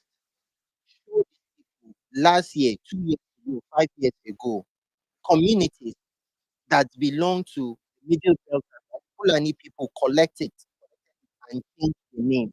Because this is entirely the mindset you're giving people from the southern part. country. I want you to make list of those things and tell them this community, our people are no longer there, and Fulani people are there. So because what is happening is they attack each other. If everything happens, if the locals are scared of staying in that community, and the Fulanis are also scared of staying in that community. So that place now will become a desert, no inhabitants there. So I just want people to understand, please, if you have Dr. Cross, I know people have their own sentiment. There's a political aspect of this discussion, right? People have their own sentiment against the president of Nigeria and with the fact that Peter Obi lost election. So many things surrounding this conversation. But when people come on a platform like this and make strict claims, please always ask them to give you proof. And I want you to tell me, Dr. Cross, I will never forgive you if you did not tell these people what you people have done to the Fulani and Hausa communities in a town called Panyam in Plateau State. Thank you. I saw something. Thank you, Victor. So before we move on to Dr. Crooks, I also want to ask either you or Dr. Crooks, maybe Dr. Crooks will answer. These areas of Anyam, Okos, and Mangu, were they traditionally, land for Fulani people, or they settled there? And because of this constant clash, they moved away, Victor? Or were they all just coexisting, co-settlers in those areas? So thank you very much, Ayo, for this question. You know, the history of the northern part of the country, right? I'll give myself as an example, right? So my grandparents, my great grandparents moved to Plateau State. When they moved to Plateau State, where they settled, they clear bushes to settle. They clear bushes to settle. Where they settle, there are no inhabitants. It's an era in the societal development of Nigeria, right? It's far back as that. These people built their communities, improved civilization. Look, let me tell you, my great grandfather. No. I'm coming. No. I want Please you to understand. My great grand, Go ahead. my great grandfather's was buying cow in that particular region, sending them. He has people that work for him. They will send them to the southern part of the country. They will sell those in the southern part of the country. What he made from the southern part of the country, he will buy clothes and take it to Plateau State, where he sell to people indirectly. I'm not trying to be. I don't want to. It is not to trigger anything, but it's the reality. The fact that my great grandfather came to Plateau State and made people naked. So he sell clothes to them. Most of them, they don't have money to even buy clothes from him. What they do is to give him grains, farm products. He will collect and he will give them clothes. He came there as a colonial master, and I'm proud of it. He did well, established an empire, a known and pronounced a name in the middle Belgian part of the country. What did he get in return? I don't even want to talk about it. So all this issue you are talking about is there is a time. Okay, for example, now, and this thing is just the political development of the House of Planning within the Middle Belt, the business advantage they have over the go to Plateau in Jostown. The heart of Jostown is called Amadu Bello Way. If you go to Amadu Bello Way today, that's the business like hub, the central of Jostown. You will never meet a native plateau man with a shop, a renowned business doing business there.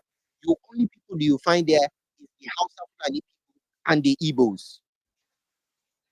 So people came to yes, I understand. People came to your land and being successful. Now you declaring hate against them. I can relate to what is happening to Igbo people. I'm sorry to say that to Igbo people in Lagos today. Yes, they came, they established themselves, they are successful. Some people are jealous, they're trying to drive them out. That one, people will accept it. and run an agenda with it. But me, as a Fulani man, if I should come and tell you, I came to Plateau State, establish myself, successful businesses, employ people, give people civilization to some extent, but today they are telling me I am not a native of that place. I have to leave. Primarily because I've been successful in that land. I've established businesses, built premium houses, which they are not comfortable with. So that's just basically it. And I will say it. Yes, I will say it again. I will say it again. The population of the Hausa Fulani, especially in the heart of Town, is going to be extremely difficult, very difficult for them to get rid of the Hausa Fulani community because they are strong and they are large in number. Their number is quite significant. But the small sectors around the town, over local government, the population of the Fulani people, most especially Fulani people that have been there in hundreds of years, has been reduced from 100 to about 20 to 30%. All right, Victor. But thank you. Dr. Clark, wait, just a moment. Dr. Okay. Hold on, You hold see, on. Are you okay. from that area that you want to have an interest? So, Ayo, so let the people, so Ayo, let the people from that area, they having a civilized conversation within themselves. One of us is from there. And I'm very So let's leave it to them to hash it out. None of us is from there. They are the ones that know the histories of that place, and they are the ones that know what they are contending. So Ayo, please just let them finish up, then the rest of us can have our say. So Dr. Crooks, go on.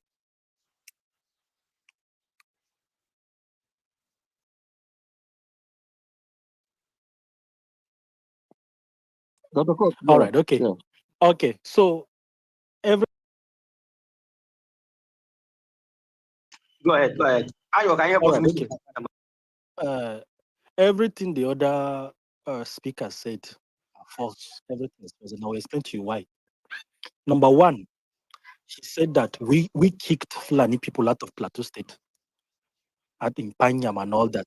And I say to you, that Fulani people, anywhere they are violent and cancerous to any society, not just to Nigeria. In Mali, Central African Republic, Burkina Faso, Bissau, Guinea Conakry, and even in DRC, even here in Nigeria, not just in Plateau, in Zamfara, in Kebbi, Fulani people are cancerous. So you cannot say we kick you people out. That premise is already false. You're making it as if you are the one that started violence against you people in Plateau State. But history and your record shows that you people are violent anywhere you are, not just in Plateau State, in Zamfara. All the criminalities in West Africa, Fulani people are involved directly or indirectly. This is a fact. Even Ghanaian government deported 200 Fulani people out of their country because of terrorism. So that premise alone, you don't carry zero like this. You come out and say the Fulani people were kicked out of Panyam, but meanwhile you are the one that is always carrying problem, destroying farms, destroying communities. Plateau State is one of the most hospitable states in Nigeria. Any group, the Yoruba, in short, this last December, just town was empty. Do you know why? Because all the Igbos people, all the retail shops, everywhere they closed down because they were going back to the east. That was when I said, hold up, traffic reduced, just like you see in Lagos. You know, I'm even happy he mentioned Lagos. You see, he just made a very snide statement that Igbo people went to Lagos to make business and then Yoruba people become jealous of them. This is something similar what is going on in Plateau State. They are saying that we are jealous of them in Plateau State. Jealous of what? Even say they brought civilization. You haven't even civilized yourself. How will you bring civilization to us? Show me any other state that is civilized. You are saying they brought civilization. This is a narrative you give yourself to make yourself feel better or sleep well at night. But we know that you are the most savage group. What civilization are you bringing? How to read? Say they even brought clothes to us. It's very funny. Anyway, that premise, you are wrong already. Fulani people are not just violent, they are cancerous to any society. Anywhere they go, they destroy that community. Example is in Arewa. Example is in Mali, Burkina Faso. I will tell you every day, anytime you come to speak about this. What happened in Panyam? We're just sitting peacefully. Me, I grew up with Oyibo people. In Kerang, they are producing swan water. You see Indians, you see Lebanese, you see the Chinese come to Plateau State, you see all these groups there. You see Yorubas, Igbos, any group in Plateau State, you ask them, any group that goes to Plateau State, they don't want to leave. Oyibo people are full there, French, Americans. Right now, as I'm talking to you, you will see them because of the weather is so cold. It's like Europe, South Africa, the same topography with South Africa, Cape Town, South Africa. Any of you that have been there, it's very cold, tourism everywhere, lovely people. The only group that we have problem with, the only group, it's not as if we don't have the indigenous Muslim. We have the indigenous Muslim that are called the Fiam people because of jihad that came through us and all those things. Some of them accepted Islam in Canaan, but they are indigenous. We don't have any problem. We are living peacefully. In short, crisis could be there. We don't even touch each other. Both the Fiam Christians and the Muslims, so you see that they never fight. The only group is Fulani and Hausa people. Why? Because they come into our town, they insult us, that they brought civilization to us, and that they civilize us, and that they have business and we are jealous of them. Jealous of what business? Of what? What do you have to show to us? That is the argument, though. Then he's now bringing Lagos as an example. It's the same. If you want to understand what's going on in Plateau State, just look at what's going on in Lagos. Ask yourself what's going on between the Yorubas and the Igbos. You won't even understand what is going on. In our own case, it's very clear. They just came into our land. They want to establish emir. And the problem is that if they establish emir, we don't even have a problem. But no, these they are emirs. They don't have regard for our traditions. They insult our culture, insult our people, and told us all this. We say no. If you are going to live in our land, you must respect the culture of the land. You want to have kingship? Why not? Respect in Plateau State, we have Ezindibo. They are not causing any problem. They are happy. Have you ever heard any noise from them? They dominate all the comments in Plateau State, all the 18 local government. You won't hear pim from them. All the Igbos living in the north, they are quiet doing their business. Only you come to Plateau State, you make trouble. You want people to believe you. Like I said, in finality, we are different people. There are three different civilizations that compose the so-called northern state, northern Arewa that you tried to pass earlier. You say it's a geographical creation. Nigeria created it. And I say, yes, Nigeria created it, but we are not the same people. We are not genetically, I don't have the same head as you. You look lanky. You, the Fulani people, lanky and tall. We don't have the same physique. You eat fura de nono. We eat tuo. We eat heavy food. We eat bones. We don't have physiognomy. Linguistically, we are not the same people. We don't even think alike. We are not extremists. We are not Sharia people.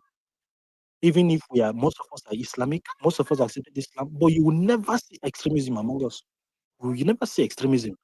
That's how different our people are. What I call the liberal region of Nigeria, liberality. The way you see Yoruba practice Islam, that is how we practice Islam in my side. That's how we practice religion.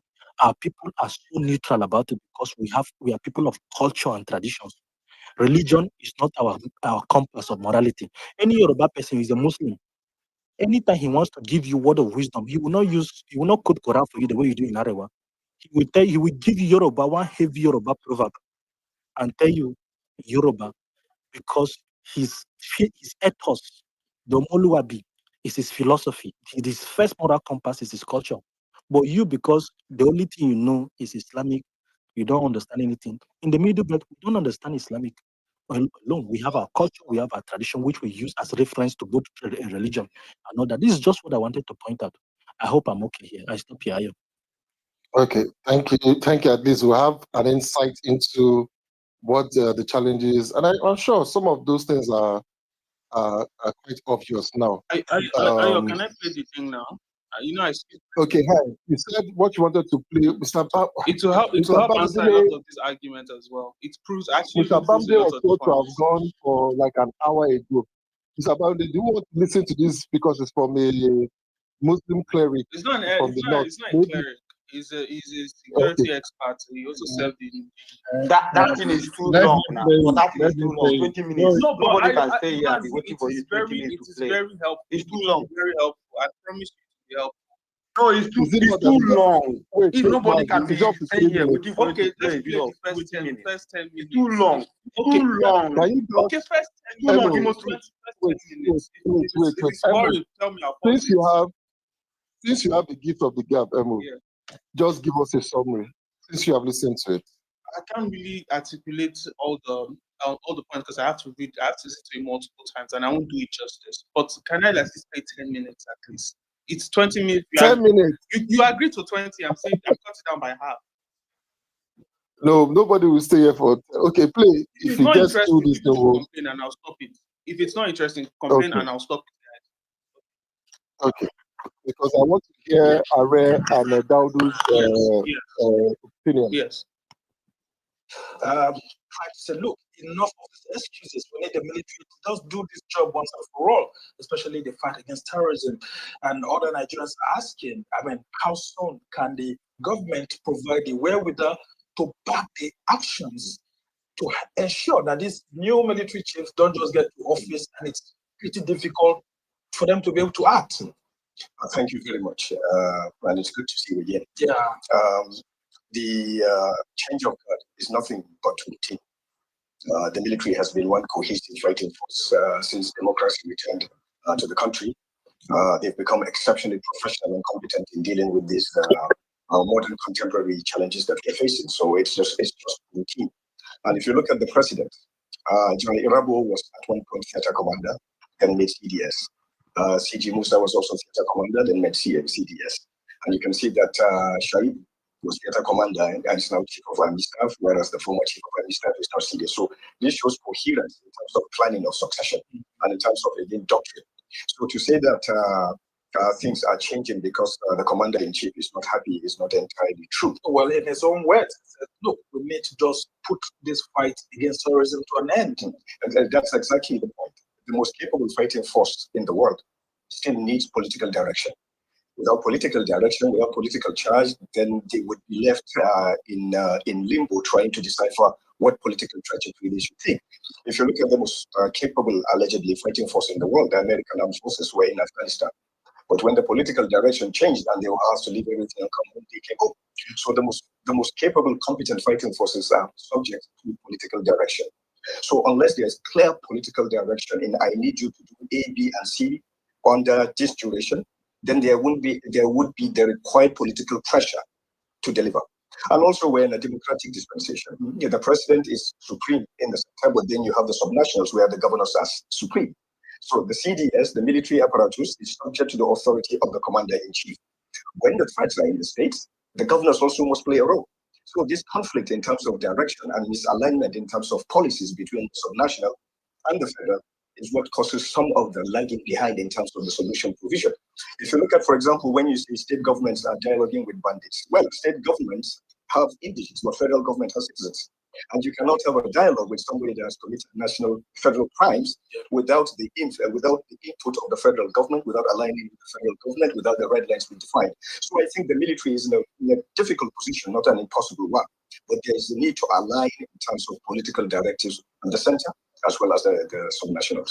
And Honorable Gebi, I mean, this I actually learned is what put the former chief of defense staff, Christopher Musa, in problem. I mean, there's this session of the National Security Council where he insists that the Nigerian military will not accede to the request of governors to continue to go into dialogue with terrorists, agreements with terrorists, because the terrorists don't keep their own part of the bargain.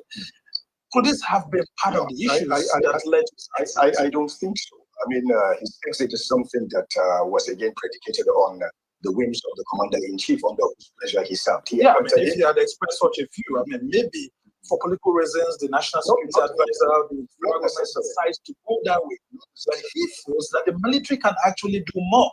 But the political authorities feel different. It is because, again, we have a short attention span, we have collective selective amnesia, and we like to think of the glass always half empty. This is the same Ogasiji as theater commander that was the champion of non-kinetic strategies and non-kinetic operations that saw to the creation of the Borno model. This is the same Ogasiji Musa that was chairman, steering committee of Operation Safe Corridor, and said the way out of this, we can't shoot our way out of it, we have to talk our way out of it. But you cannot talk your way out of it at the expense of the victims. This has always been his pivot. Operation Safe Corridor, just before he left, he made the charge throughout the last 2 years he was at CDS. It must become victim-centric. You cannot seem to repay the perpetrator at the expense of the victim. So this lack of correlation in terms of policy at the strategic level and then at the operational and tactical level is what leads to these types of problems. No matter what happens, if you look at whatever, I can't remember how many delegations went to Colombia to study the world famous Colombia model. First in Colombia, there was a referendum. Do you want us to dialogue with the FARC? When the answer was yes, then what type of dialogue? Everything was centered around the victim. So even if we want to reconcile, nobody's saying we shouldn't reconcile. In insurgencies, you can't shoot your way out of it, you must talk your way out of it. But it is the shooting that will enable the talking to happen. So we fight while we talk and we talk while we fight. But the doctrine should be all out peace or all out war.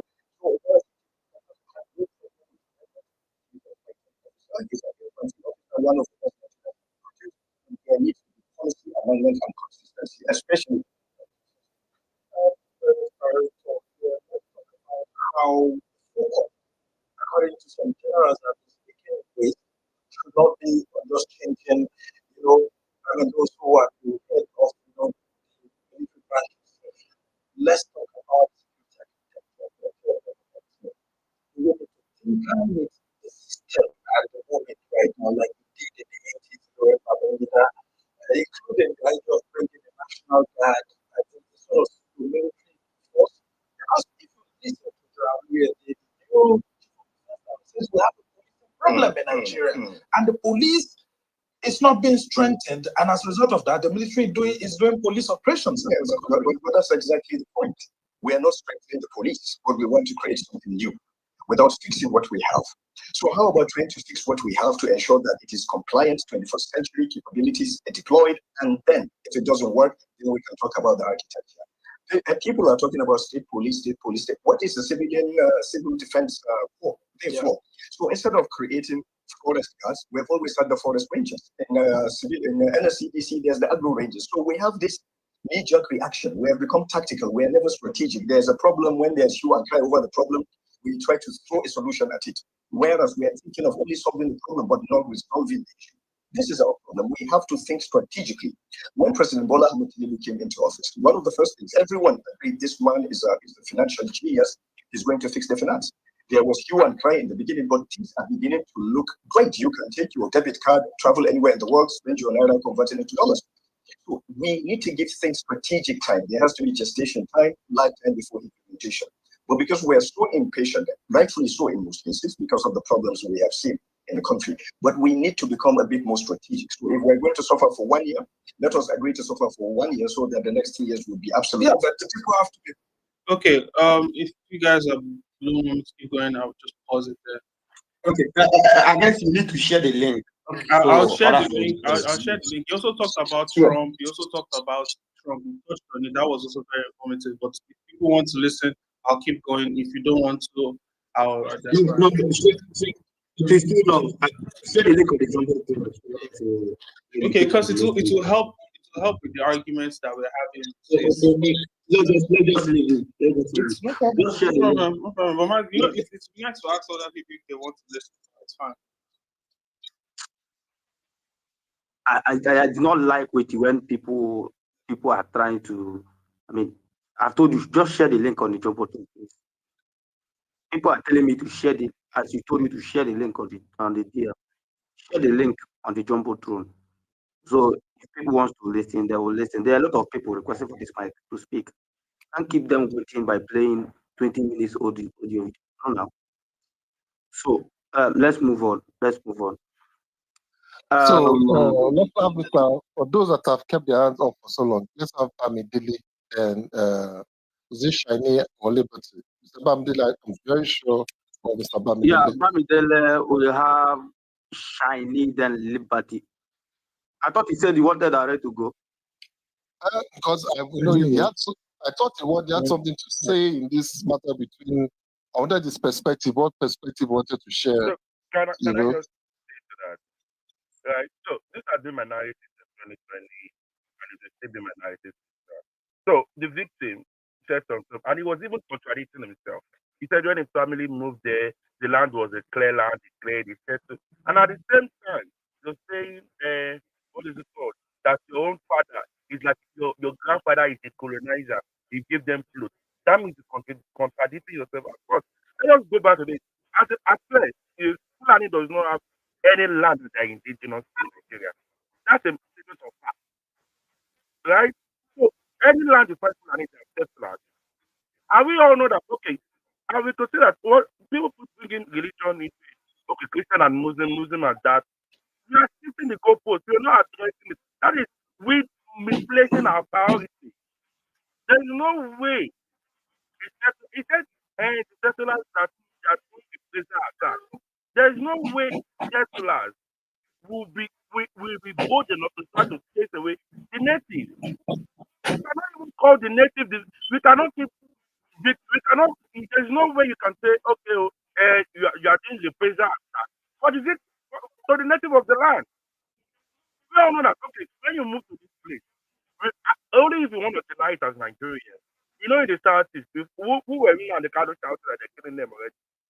If you come to the southwest, go and take the Ziroko, what is it called? Ziroko, you go and take it. Who are these same sets of people fighting the natives of that place? Like, there's a pattern to this stuff.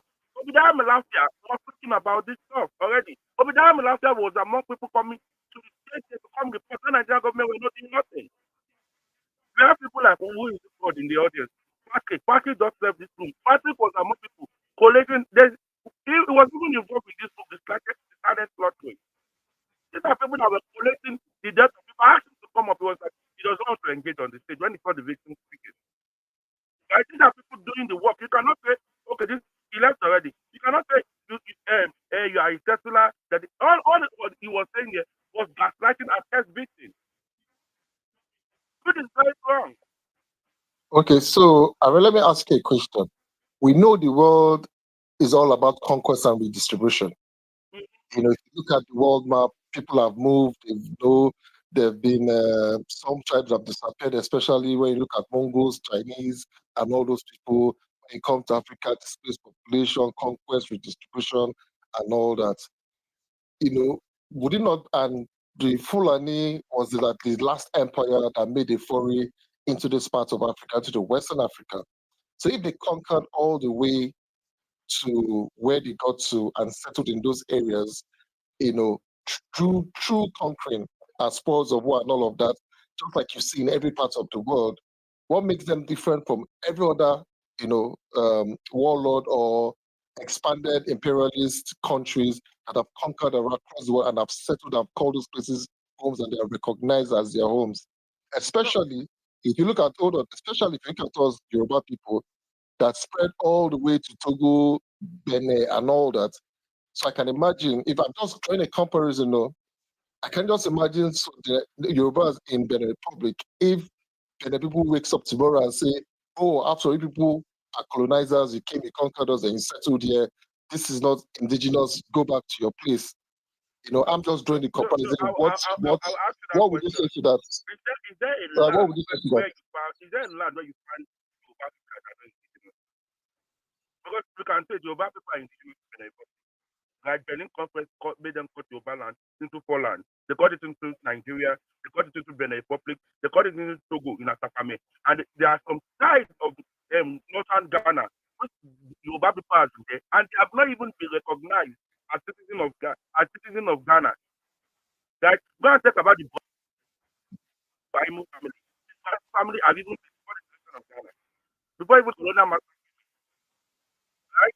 So when we talk about it, it's very, very different. In the sense that these people you're talking about, it's settlers, native are still there. It has still been a struggle. It is still a fight. The native have not in any time or anywhere allowed them to settle. It has always been a fight.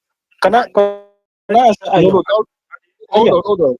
The person that Are was Yoruba, sorry, Ayo, are Yoruba people indigenous to Brazil? Because we have some Yoruba They are communities in Brazil. not indigenous to that was different. That was indigenous to Brazil. Ayo, can I give a short answer? Hold on, talk.